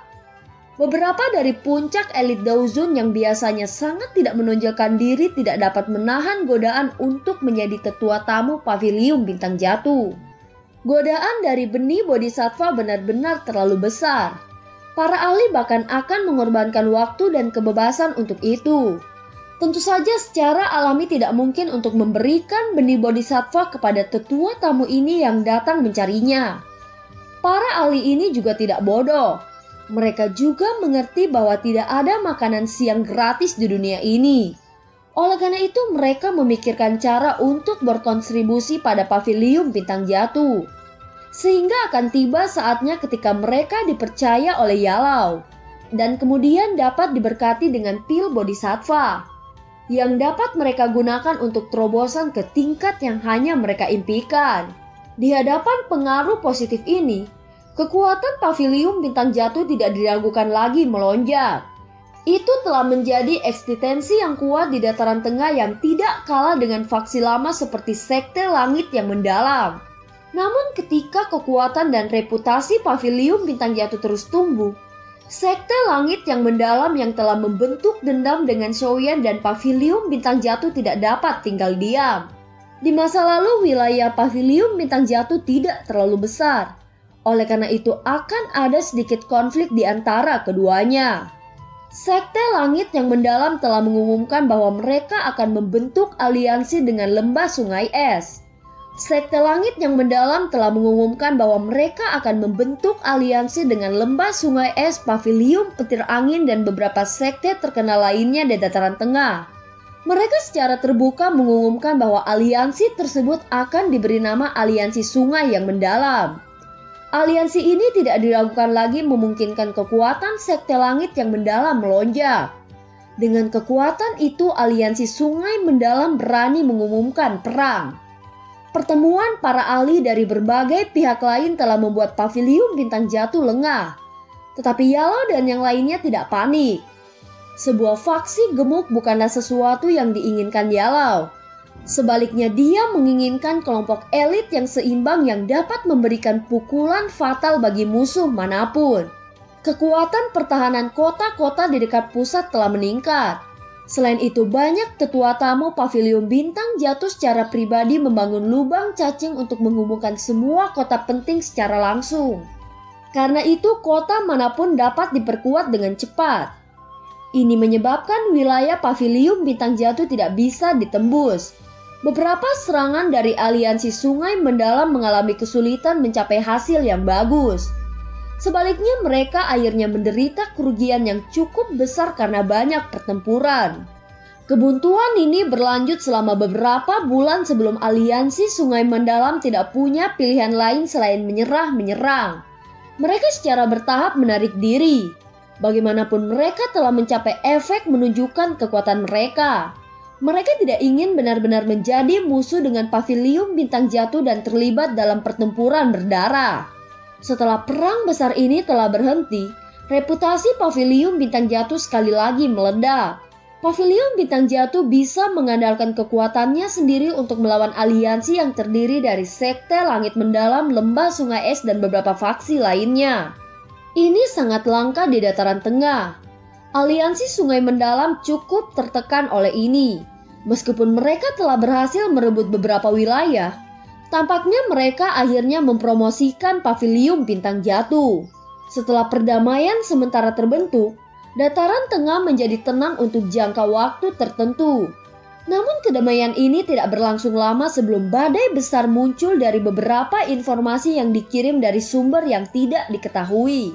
Karakter utama dari berita ini adalah salah satu dari 8 klan kuno, yaitu klan Ling. Belum lama ini beberapa ahli menemukan bahwa ranah klan Ling telah dibuka sekali lagi. Ketika para ahli ini memasukinya dan menyelidikinya, Mereka menemukan bahwa alam Ling benar-benar kosong. Tidak ada satu orang pun di dalamnya. Bahkan warga keturunan klan Ling telah benar-benar menghilang. Para ahli itu tercengang ketika mereka melihat alam klan Ling yang tidak memiliki kehidupan. Masalah ini terlalu misterius. Secara normalnya warga keturunan klan Ling memiliki jutaan orang. Namun kemana dan mengapa mereka menghilang? Masalah ini tidak diragukan lagi menimbulkan keributan besar ketika sampai ke telinga beberapa klan kuno lainnya. Masing-masing klan mengirim beberapa individu kuat ke alam Ling. Terlepas dari bagaimana mereka mencari, mereka bahkan tidak dapat menemukan satupun anggota klan Ling. Seolah-olah klan Ling telah benar-benar lenyap ketika wilayah mereka disegel. Klan Ling juga merupakan salah satu dari 8 klan kuno. Meskipun mereka secara bertahap menunjukkan tanda-tanda menurun, harus diketahui bahkan faksi kuno yang sekarat masih lebih kuat daripada faksi biasa. Bahkan jika klan mereka dibantai, bahkan faksi seperti klan Gu akan kesulitan untuk membunuh semua anggota klan tanpa memberitahu siapapun. Tentu saja selain kemungkinan bahwa klan Lin telah dimusnahkan, beberapa orang menduga bahwa sangat mungkin klan Ling dapat memindahkan seluruh klan mereka ke dunia lain yang diciptakan sendiri. Tetapi jelas bahwa perubahan besar-besaran ini tidak mungkin terjadi. Tersembunyi dari para ahli puncak di dataran tengah tanpa dirasakan adalah mustahil. Terlepas dari apa yang terjadi, masalah hilangnya klan Ling tidak diragukan lagi telah menimbulkan badai besar di seluruh dataran tengah. Beberapa faksi hanya bisa menebak alasan hilangnya ini. Sementara dunia luar secara acak menebak apa yang terjadi, perselisihan besar juga terjadi di dalam klan kuno mengenai masalah ini. Klan kuno ini saling memahami dengan sangat baik, tetapi mereka bukan sekutu. Mereka hanya bisa digambarkan sebagai sebagian musuh dan sebagian teman. Bagaimanapun klan kuno ini telah saling menyerang ketika mereka kuat. Oleh karena itu mereka tidak dapat dianggap bersatu. Sementara orang luar merasa bingung karena masalah ini, semua klan ini telah membentuk tebakan mereka sendiri. Dahulu kala perang besar pernah meletus antara 8 klan kuno. Alasan perang itu adalah batu giok kuno Dewa Tause. Itu adalah benda yang ditinggalkan oleh elit terakhir Daudi dan dikabarkan memiliki rahasia untuk mencapai kelas Daudi. 8 klan kuno pernah bertarung karena rahasia ini. Akhirnya batu giok Dewa kuno Tause yang lengkap dibagi menjadi 8 bagian. Dengan kata lain, siapapun yang ingin mendapatkan apa yang ditinggalkan oleh Dewa kuno Tause harus mengumpulkan 8 keping batu giok. Masing-masing klan menganggap batu giok kuno lebih penting daripada kehidupan mereka. Mereka pasti tidak akan memberinya tanpa alasan. Oleh karena itu, ada yang menduga bahwa hilangnya klan Ling kali ini mungkin terkait dengan klan kuno lainnya. Tujuan mereka adalah untuk mendapatkan batu giok Dewa kuno Tause dari tangan klan Ling. Namun keraguan lain muncul setelah tebakan ini disuarakan. Meskipun klan Ling telah menurun, fondasinya tidak hilang. Di antara 6 klan kuno yang tersisa, kemungkinan hanya 2 klan yang memiliki kemampuan untuk memusnahkan seluruh klan Ling tanpa ada yang mengetahuinya. Mereka adalah klan Gu dan klan Hun. Di permukaan, klan Gu adalah klan terkuat di antara 6 klan kuno yang tersisa. Tidak ada yang meragukan kekuatan yang dimiliki mereka. Jika seseorang menggambarkan klan Hun, klan ini dapat dianggap sebagai klan dengan sejarah terpanjang di antara 8 klan kuno. Klan ini sudah ada sejak zaman kuno. Itu biasanya sangat misterius dan bahkan klan kuno lainnya tidak berani mengatakan bahwa mereka dengan jelas memahami kekuatannya. Meskipun klan Hun tidak mengungkapkan bahwa mereka adalah yang terkuat selama perang besar di masa lalu, siapapun yang dengan hati-hati mengingat peristiwa itu akan menemukan bahwa klan Hun tidak pernah jatuh ke dalam kerugian. Mereka tidak menang atau kalah. Dari sudut pandang tertentu, itu cukup menakutkan untuk dicapai. Oleh karena itu bahkan klan Gu mempertahankan rasa takut untuk klan kuno yang misterius ini. Kedua klan kuno ini mewakili faksi terkuat di benua Dauki. Selain 2 klan ini, tidak ada satu faksi pun yang bisa melenyapkan seluruh klan Ling tanpa ada yang menyadarinya. Oleh karena itu, klan Gu dan klan Hun tidak diragukan lagi adalah faksi yang paling mencurigakan terkait dengan hilangnya klan Ling. Meskipun 4 klan kuno lainnya tidak memiliki bukti mutlak untuk menentukan pelakunya, jelas bahwa mereka menjadi lebih berhati-hati terhadap klan Hun dan klan Gu setelah insiden ini mengenai klan Ling. Jika pihak lain benar-benar mengincar batu giok Dewa Kuno Touse, mereka pasti tidak akan berhenti.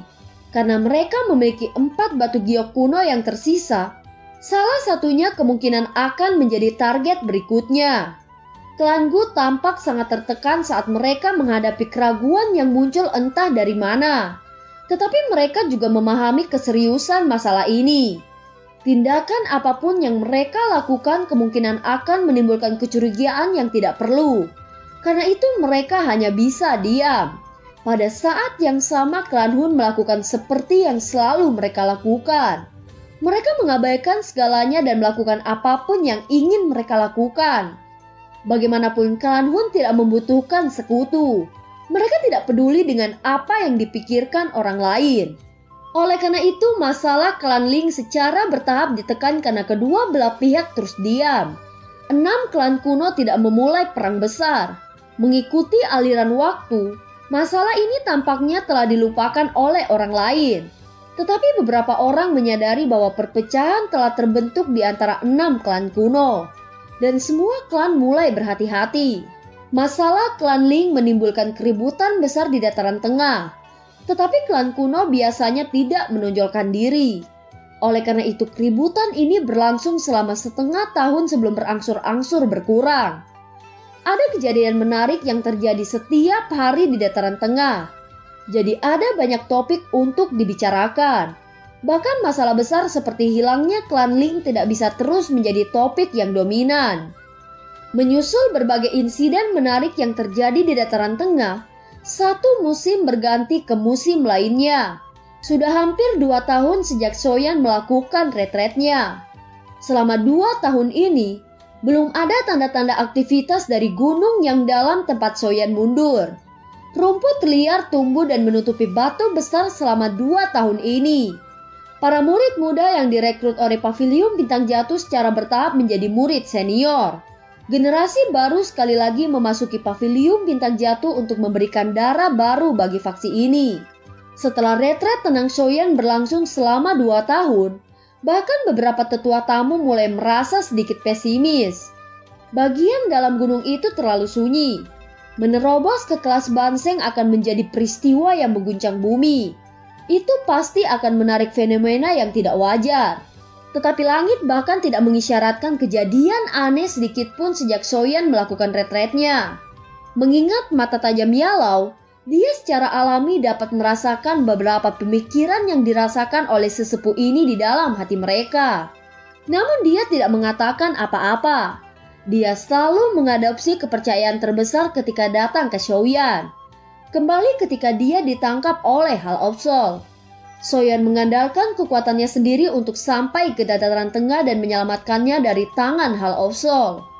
Semua yang bisa diandalkan Soyan untuk mencapai ini adalah kekuatannya sendiri. Sejak hari itu Yalau mengerti bahwa elang yang lembut ini yang telah bersembunyi di bawah perlindungan sayapnya telah melayang di langit. Benua ini yang menarik dan aneh pada akhirnya menjadi panggung baginya. Ini adalah sesuatu yang Yalau yakini tanpa keraguan.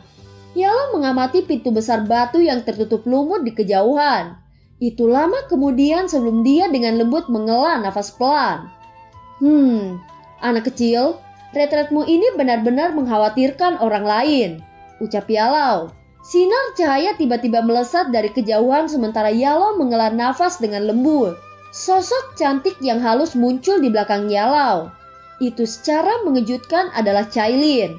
Dia telah menghabiskan sebagian besar waktunya selama 2 tahun ini di Paviliun Bintang Jatuh. Yalau telah mencoba yang terbaik untuk memperbaiki berbagai pil obat untuk Cailin. Oleh karena itu kekuatan Cailin telah meningkat dari bintang 5 Daozun ke puncak kelas Daozun. Peningkatan semacam ini dapat dianggap cepat. Menjadi 7 warna surga menelan piton, kekuatan tubuh Cailin lebih kuat dari tubuh Xiaoyan. Selama dia memiliki energi yang cukup, peningkatan kekuatannya tidak akan melambat. 7 warna surga menelan piton telah menjadi eksistensi yang sangat kuat sejak zaman kuno. Dia tidak diragukan lagi memiliki keuntungan besar dalam hal bakat dibandingkan dengan pelatihan Pahit Shouyan. Yalo menoleh setelah melihat Cailin muncul. Dia melihat wajahnya yang agak muram dan bertanya dengan terkejut. "Apa yang salah?" tanya Yalo. Cailin mengeluarkan kartu merah dan berkata, "Ini disampaikan oleh aliansi sungai yang mendalam," ucap Cailin. "Apa itu?" tanya Yalo. Yalo menerima kartu itu dan membukanya. 3 kata besar berwarna merah langsung ditangkap oleh matanya. Di situ tertulis, "Deklarasi Perang. Setengah bulan dari sekarang, aliansi sungai mendalamku akan tiba di Paviliun Bintang Jatuh. Kami akan bertarung dan melihat siapa yang lebih kuat. Pemenangnya mengambil semuanya." Senyum dingin juga muncul di wajah Yalo ketika dia melihat kata-kata ini. Mereka benar-benar mengambil inisiatif untuk pergi ke Paviliun Bintang Jatuhku. Betapa sombongnya. Tampaknya iblis tua Tianming tidak bisa lagi menahan diri untuk tidak ikut campur, ucap Yalo. Aliansi Sungai Mendalam telah sunyi selama lebih dari setahun. Kali ini mereka tiba-tiba mengeluarkan tantangan pertempuran dan berencana untuk menuju ke Paviliun Bintang Jatuh kami. Tampaknya mereka merasa percaya diri untuk melakukan ini. Kita harus berhati-hati, ucap Cailin. Yalo sedikit mengangguk. Sejak perang Paviliun Bintang Jatuh dengan aliansi Sungai Mendalam setahun yang lalu, aliansi Sungai Mendalam tidak meluncurkan kampanye lain melawan Paviliun Bintang Jatuh. Yalo mengerti dalam hatinya bahwa ini bukan dengan orang-orang ini tidak mau, melainkan mereka tidak ingin mendorong Paviliun Bintang Jatuh terlalu jauh. Bagaimanapun kekuatan Banseng Yalo dipamerkan untuk dilihat semua orang. Jika mereka ingin mengalahkan Paviliun Bintang Jatuh, mereka harus terlebih dahulu mengalahkan Yao Chen. Bahkan dengan kekuatan Sekte Langit yang mendalam, mereka tidak dapat mengalahkan 2 Banseng elit. Hanya ada penatua agung dalam sekte mereka yang telah mencapai kelas Banseng. Tetapi iblis tua Banseng ini tidak muncul selama bertahun-tahun. Selain orang ini, aliansi Sungai Mendalam tidak memiliki Banseng lainnya. Meskipun ada banyak sekte di dalam aliansi, sekte-sekte ini jauh lebih rendah daripada sekte Langit yang mendalam. Secara alami tidak mungkin bagi mereka untuk memiliki ahli di tingkat Banseng. Seorang penatua agung sekte Langit yang mendalam jelas hanya mampu menandingi Yalo. Tetapi tidak mungkin untuk membunuh Yalo. Justru karena kurangnya kekuatan inilah aliansi sungai yang mendalam hanya memulai beberapa konflik kecil selama 1 tahun ini. Kali ini mereka berani mengeluarkan tantangan pertempuran. Dan mereka bahkan menggunakan markas besar Paviliun Bintang Jatuh sebagai tempat tantangan. Tidak ada yang akan percaya bahwa tantangan ini tidak masalah. Keluarkan perintah untuk memanggil semua sesepuh yang tidak sibuk dengan tugas penting. Selain itu, perintahkan sesepuh yang menjaga kota-kota utama untuk sangat berhati-hati selama periode waktu ini. Dan berjaga-jaga terhadap serangan diam-diam. Kirim beberapa mata-mata untuk mengumpulkan informasi di dalam aliansi Sungai Mendalam. Kita harus tahu mengapa orang-orang ini tiba-tiba memiliki keberanian untuk tampil, ucap Yalo. Dipahami, ucap Cailin. Cailin sedikit mengangguk. Setelah penampilannya selama 2 tahun ini, Cailin saat ini sangat dihormati di dalam Paviliun Bintang Jatuh. Semua orang menyadari statusnya. Selain itu, Shouyan telah ditentukan oleh Yalo untuk menjadi kepala paviliun berikutnya. Dengan kata lain, Cailin adalah setengah istri kepala paviliun. Bahkan beberapa sesepuh harus mematuhi perintahnya.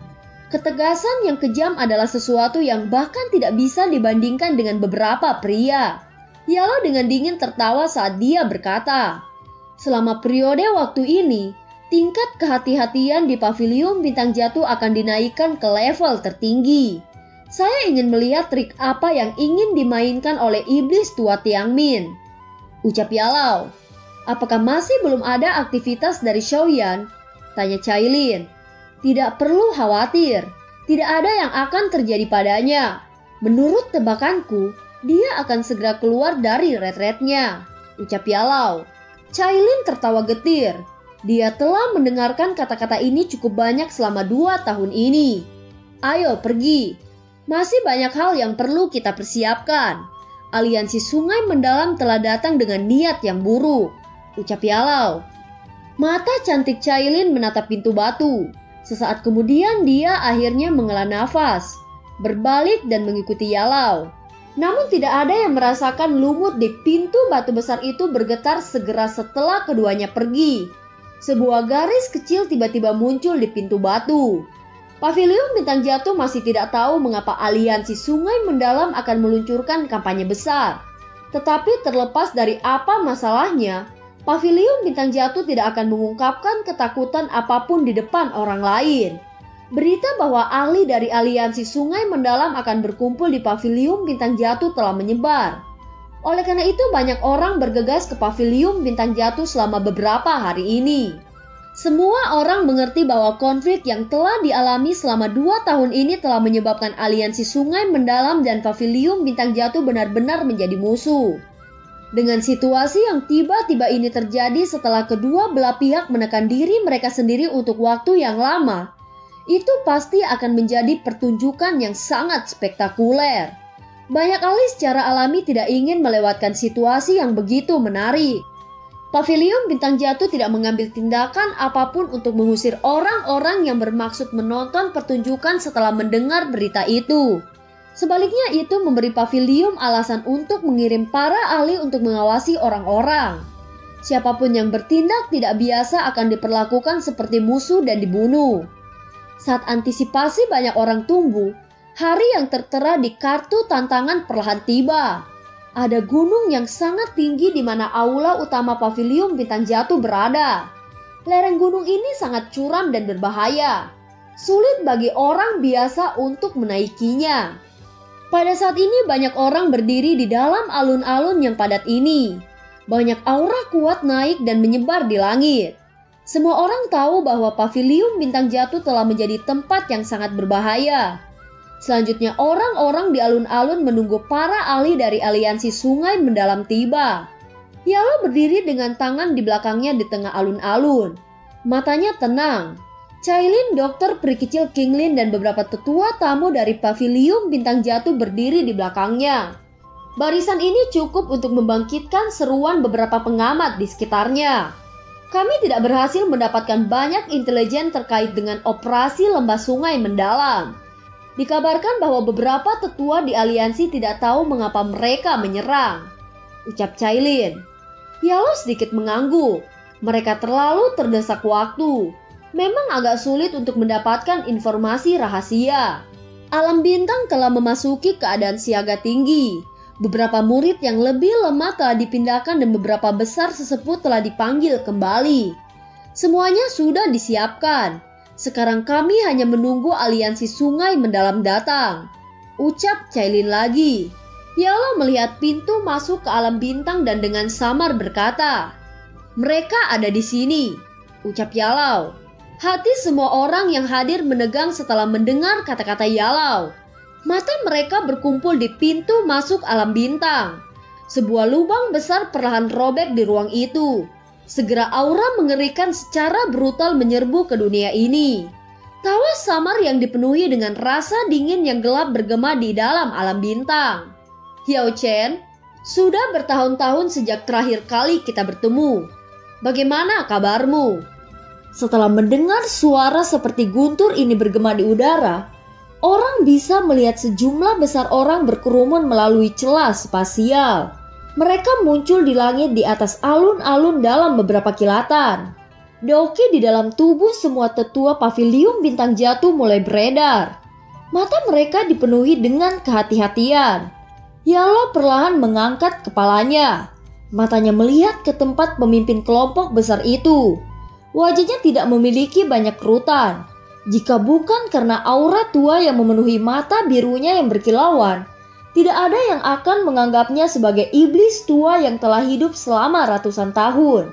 Sepintas orang ini tampak sangat biasa dan muda. Bahkan aura di dalam tubuhnya seperti orang biasa. Tetapi semua orang mengerti bahwa seseorang yang bisa berdiri di sana jelas bukan karakter yang sederhana. Iblis tua Tianming, Tidak terduga bahwa kamu masih hidup, ucap Yalau. Hahaha, bahkan seseorang sepertimu yang hanya memiliki jiwa yang tersisa dapat dihidupkan kembali. Bagaimana saya yang lama bisa mati dengan mudah, ucap Tianming. Yalau mengabaikan iblis tua Tianming dan menyapu pandangannya ke kelompok besar di belakangnya. Jelas bahwa para ahli dari aliansi sungai mendalam semuanya datang. Setidaknya ada 100 orang yang hadir, dan sekitar setengah dari kelompok ini memiliki kekuatan Douzun. Barisan ini bersama dengan iblis tua Banseng Tianming dapat digambarkan sebagai menakutkan. Barisan ini mungkin tampak luar biasa kuat, tetapi jelas tidak cukup jika seseorang ingin mengandalkan orang-orang ini untuk menghancurkan paviliun bintang jatuh. Setelah tahun-tahun pengembangan ini, jumlah ahli di paviliun bintang jatuh tidak kurang dari jumlah di aliansi sungai yang mendalam. Paviliun bintang jatuh dan aliansi sungai mendalam mengalami kesulitan untuk hidup berdampingan. Pada akhirnya aku yang lama harus melangkah maju. Yalau, karena kami adalah kenalan di masa lalu. Selama paviliun bintang jatuhmu mundur 500 km dari wilayah aliansi sungai mendalam dan berjanji untuk tidak memulai konflik apapun dengan aliansi sungai mendalam di masa depan, sekte sungai mendalam kami akan mundur dari ini. Bagaimana? Ucap Tianmin. Orang ini pasti sedang bermimpi, ucap Cailin. Mereka tidak berpikir sebelum berkata, ucap dokter peri kecil. Mata Yalau dengan tenang menatap iblis tua Tianming. Sesaat kemudian senyum dingin muncul di wajahnya. Para ahli lain di sekitar pegunungan di sekitarnya tidak berani menunjukkan tindakan yang tidak biasa pada saat ini. Apakah kamu sudah memutuskan? Ucap Tianming. Apakah menurutmu aliansi sungai mendalam memiliki kualifikasi untuk mengucapkan kata-kata ini? Ucap Yalau. Kalau begitu, maksudmu kamu tidak setuju? Ucap Tianming. Yalau tersenyum dan mengangguk. Dia tiba-tiba melambaikan tangannya pada saat yang sama. Banyak aura yang sangat kuat tiba-tiba meletus dari pegunungan di sekitarnya saat Yalau melambaikan tangannya. Gelombang demi gelombang pilar cahaya Doki menyembur keluar. Mereka menjalin formasi besar yang mengelilingi kelompok iblis tua Tianming di langit. Orang-orang di pegunungan di sekitarnya sedikit terkejut ketika mereka melihat perubahan tak terduga yang tiba-tiba ini. Pertunjukan yang bagus hari ini akhirnya akan dimulai. Hiao Chen, sepertinya kamu benar-benar tidak akan menyerah sampai kamu dihadapkan pada kenyataan berikutnya, ucap Tianming. Iblis tua Tianming menyaksikan tirai cahaya Doki di sekitarnya. Senyum dingin perlahan muncul. Setelah itu matanya tertuju pada Yalau saat dia berkata lagi, mengingat kekuatan dari aliansi sungai mendalamku, memang sulit untuk menghancurkan paviliun bintang jatuhmu. Namun apakah kamu berpikir bahwa diri tua ini akan sangat bodoh untuk menyerang tanpa keyakinan mutlak? Ucap Tianming. Iblis tua Tianming tertawa dengan cara yang aneh. Setelah itu dia berteriak keras. Dua tuan, tolong tunjukkan dirimu, ucap Tianming. Ruang di samping iblis tua Tianming tiba-tiba mulai bergoyang di depan mata semua orang setelah kata-katanya terdengar. Retakan spasial terbentuk dan dua kelompok aura mengerikan gelap dengan cepat terbang keluar dari celah ini. Ekspresi Yalau perlahan tenggelam saat dia merasakan dua aura familiar ini. Matanya menatap tajam ke celah di ruang angkasa saat dia berkata dengan suara yang suram. Hall of Soul, kalian memang telah ikut campur, ucap Yalau. Hahaha, Yao Chen, saya katakan sebelumnya bahwa paviliun bintang jatuhmu cepat atau lambat akan berubah menjadi reruntuhan. Namun kamu juga harus senang bahwa ini telah tertunda 2 tahun, ucap Guyao. Dua sosok perlahan muncul di depan banyak pasang mata. Pada saat yang sama tawa yang gelap dan dingin juga terdengar. Yang pertama adalah pria tua seperti kerangka yang secara mengejutkan adalah Tianjun kedua dari Aula Jiwa yaitu Guyao. Sosok kedua berdiri di belakangnya. Meskipun aura orang ini tidak sekuat itu, orang ini juga memiliki kekuatan Banseng, tetapi itu adalah tingkat awal Banseng. Sudah ada 2 banseng. Menambahkan iblis tua Tianming, pihak lawan ada total 3 banseng.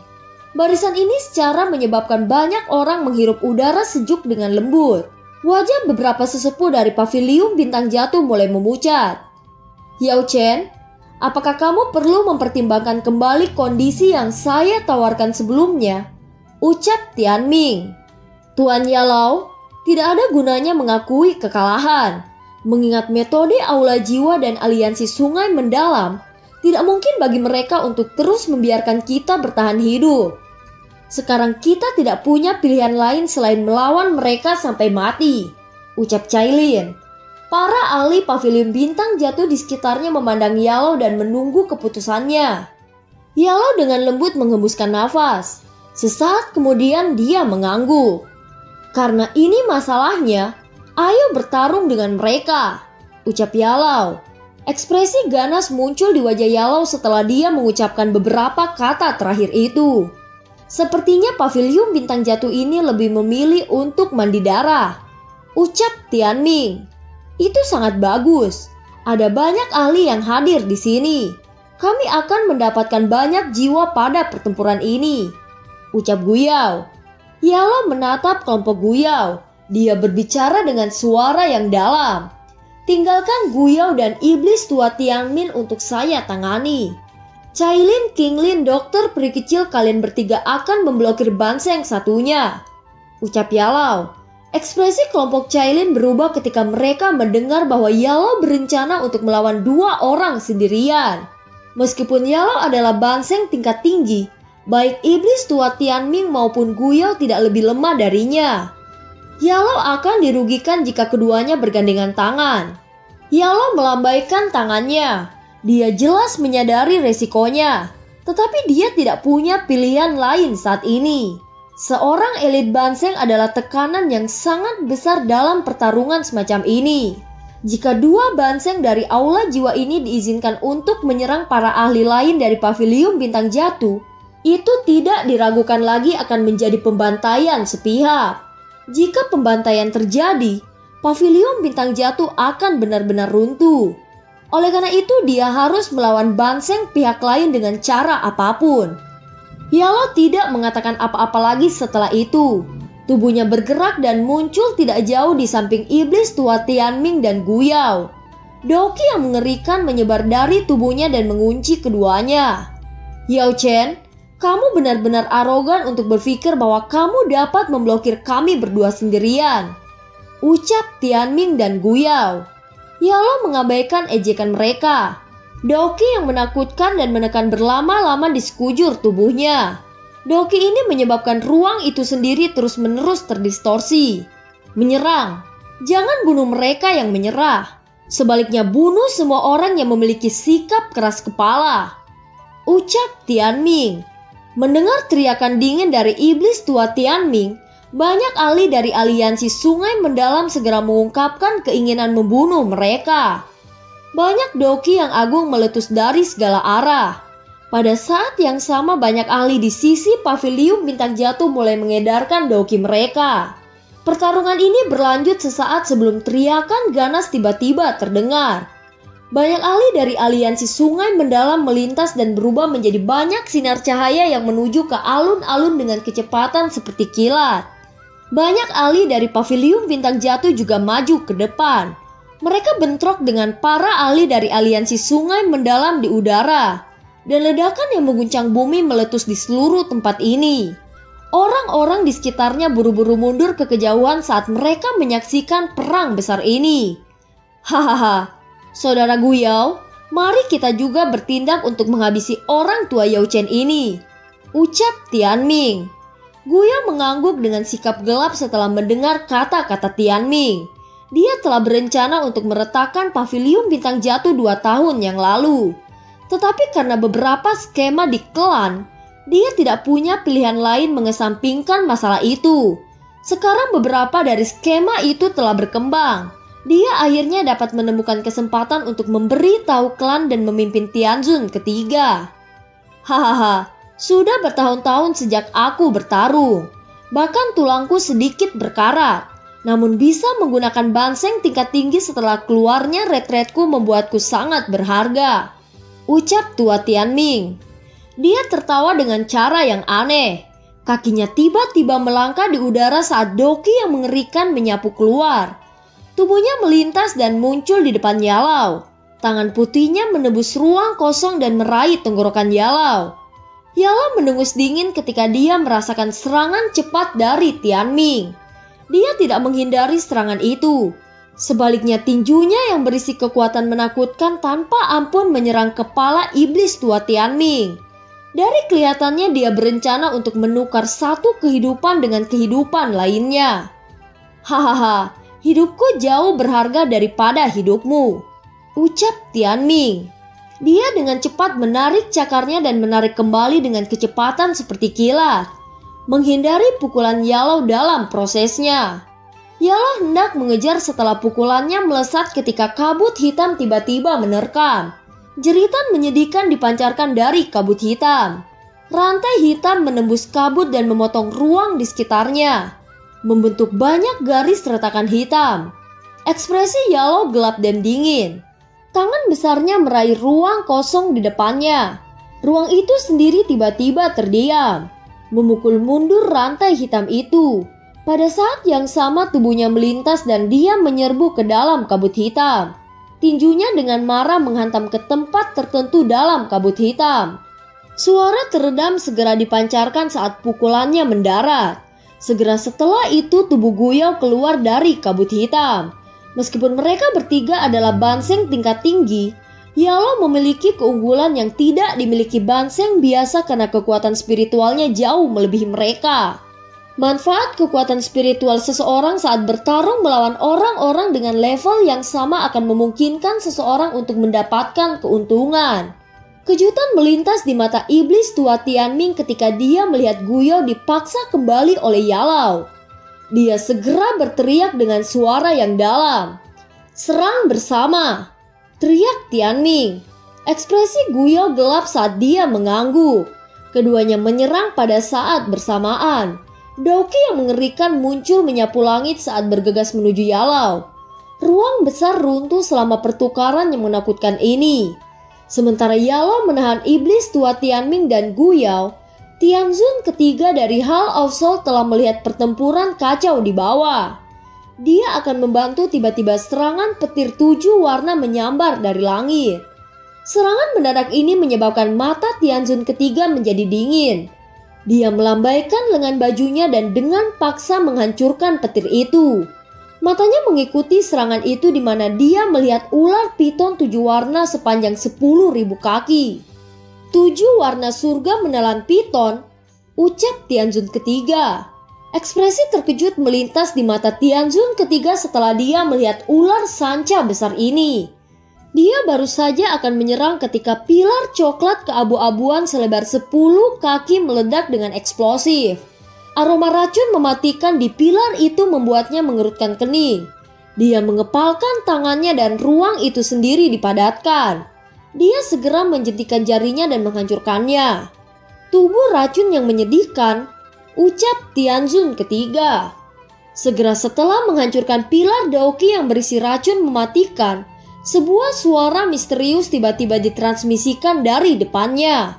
Matanya langsung mengeras ketika dia melihat seorang wanita berpakaian hijau melayang di udara. Sosok ilusi ular berkepala 9 setinggi 10.000 kaki terlihat samar-samar. Ular surga kuno, ucap Tianzun ketiga. Melihat sosok ilusi besar berbentuk ular itu, ekspresi serius akhirnya muncul di wajah Tianzun ketiga. Ketiga wanita ini semuanya adalah Daozun puncak. Salah satunya adalah piton 7 warna menelan surga. Yang lainnya memiliki doki mematikan yang penuh dengan racun yang bahkan memberinya rasa bahaya. Dan yang terakhir memiliki ular surga kuno. Kombinasi ini bahkan membuatnya merasakan tekanan karena dia baru saja menembus kelas banseng. Mata Tianzun ketiga dengan cepat berubah sedingin es saat kilatan melintas di matanya. Terlepas dari berapa lama sejak dia menerobos ke kelas banseng, dia masih seseorang banseng yang asli. Meskipun ketiga wanita ini memiliki kemampuan luar biasa, Mustahil bagi mereka untuk benar-benar bertarung melawannya. Hari ini, pavilion bintang jatuh pasti akan dimusnahkan. Tianjun ketiga dengan dingin tertawa. Tubuhnya melintas dan dia muncul di depan King Lin dengan cara seperti hantu. Daoki yang menakutkan berkumpul menjadi lapisan kristal yang tidak biasa. Setelah itu telapak tangan dibanting ke arah King Lin. King Lin terkejut saat merasakan kecepatan Tianjun ketiga yang membuatnya lengah. Cahaya berkedip di matanya saat dia memanggil sosok pengawalnya dan muncul. Tangan Tianjun ketiga menghantam dan menghancurkan ahli Daozun di bawah kendali King Lin menjadi tumpukan daging cincang. Dia memiliki murid bunga ular hijau giok 3 giok yang legendaris. Tidak heran dia bisa mengendalikan jiwa ular surga kuno. Ucap Tianjun ketiga. Dia akan menyerang sekali lagi, tiba-tiba petir 7 warna sekali lagi menyerang. Dan dokter peri kecil yang rambutnya hitam telah memutih bergegas dari belakang. Tianjun ketiga dengan dingin tertawa setelah merasakan bahwa dia telah dikepung. Daoki di dalam tubuhnya meletus seperti gunung berapi dan tersapu di depan banyak mata yang terkejut. Sementara pertempuran sengit yang tak tertandingi telah meletus di alam bintang, gunung di belakang tetap tenang seperti biasanya. Pintu batu besar itu berdiri dengan tenang di mana ada Soyan yang retret. Keheningan ini berlanjut untuk beberapa saat sebelum banyak garis retakan kecil mulai menyebar. Mengikuti munculnya garis retakan ini, sepertinya ada sesuatu yang perlahan terbangun jauh di dalam gunung. Kembali ke medan pertempuran. 3 sosok saling bersilang di langit dengan kecepatan seperti kilat. Riak Daoki yang menakutkan menyebar ke segala arah. Tidak ada ahli yang berani melangkah dalam radius 10.000 meter dari area ini. Riak menakutkan ini bisa mendidihkan seorang elit Daozun menjadi genangan darah. Sosok manusia saling bersilang dan terhuyung mundur beberapa langkah. Bahkan ruang itu sendiri telah terguncang dimanapun kaki mereka mendarat. Yao Chen, jadi bagaimana jika kekuatan spiritualmu kuat? Apakah kamu benar-benar berpikir bahwa kamu dapat bertarung melawan kami berdua sendirian? Ucap Tianming. Guyao yang berada di sampingnya dengan dingin tersenyum. Walau hatinya merasa sedikit terguncang di hatinya, dia mengerti bahwa jika dia sendirian dia tidak akan cocok dengan Yalau. Ada desas-desus bahwa kemampuan bertarung para alkemis pada zaman kuno sangat hebat. Ini mungkin karena kekuatan spiritual mereka yang kuat. Kemungkinan Yao Chen ini sudah berada di keadaan surgawi di antara 4 negara spiritual besar. Manusia, jiwa, surgawi, dan Di. Seseorang tidak akan dapat menemukan banyak orang yang telah mencapai tahap ini bahkan jika mereka mencari di dataran tengah. Ucap Guyao. Niat membunuh di hatinya juga menjadi padat. Dia harus menghabisi orang tua ini hari ini tidak peduli apa. Jika tidak, orang ini kemungkinan akan membawa bencana di masa depan. Iblis tua Tianming, jangan beri dia waktu untuk mengatur nafas. Kita bunuh dia. Dia tidak akan bisa bertahan lama. Ucap Guyao. Iya, hatiku merasa sangat gembira jika membunuh Banseng tingkat tinggi. Ucap Tianming. Segel yang dibentuk oleh tangan iblis tua Tianming berubah setelah tawanya terdengar. Daoki abu-abu besar melonjak keluar dari tubuhnya ke segala arah. Akhirnya itu diaglomerasi menjadi sosok ilusi setinggi 1000 kaki. Sosok ilusi ini tidak memiliki wajah yang sebenarnya, tetapi memancarkan aura yang sangat menakutkan. Tangan iblis tua Tianming tiba-tiba menghantam Yalau. Sosok ilusi besar di belakangnya juga bergerak pada saat yang sama. Telapak tangan yang sangat besar itu disertai dengan angin yang mendinginkan jiwa seseorang dan membawa gelombang sonik melesat ke arah Yalau. Yalau tidak berani meremehkan tangan ilusi itu setelah merasakan energi menakutkan yang terkandung di dalamnya. Daoki dengan cepat keluar dari tubuhnya. Daokinya akhirnya berubah menjadi api pohon palem setinggi 1000 kaki yang bertabrakan dengan telapak tangan ilusi. Kedua telapak tangan bertabrakan dengan ledakan seperti guntur yang bergemuruh segera bergema di langit. Badai Daoki yang mengerikan menyapu dari titik kontak. Itu menghancurkan gunung di sampingnya menjadi debu yang berserakan. Badai Daoki ini meletus dan menyebar. Setan tua Tianming di langit juga terkena itu. Dia dengan cepat terhuyung mundur dan auranya menjadi sedikit lamban. Wajahnya yang semula pucat menjadi lebih pucat. Dan film pun berakhir. Terima kasih udah dengerin Noba sampai akhir ya. Sampai jumpa.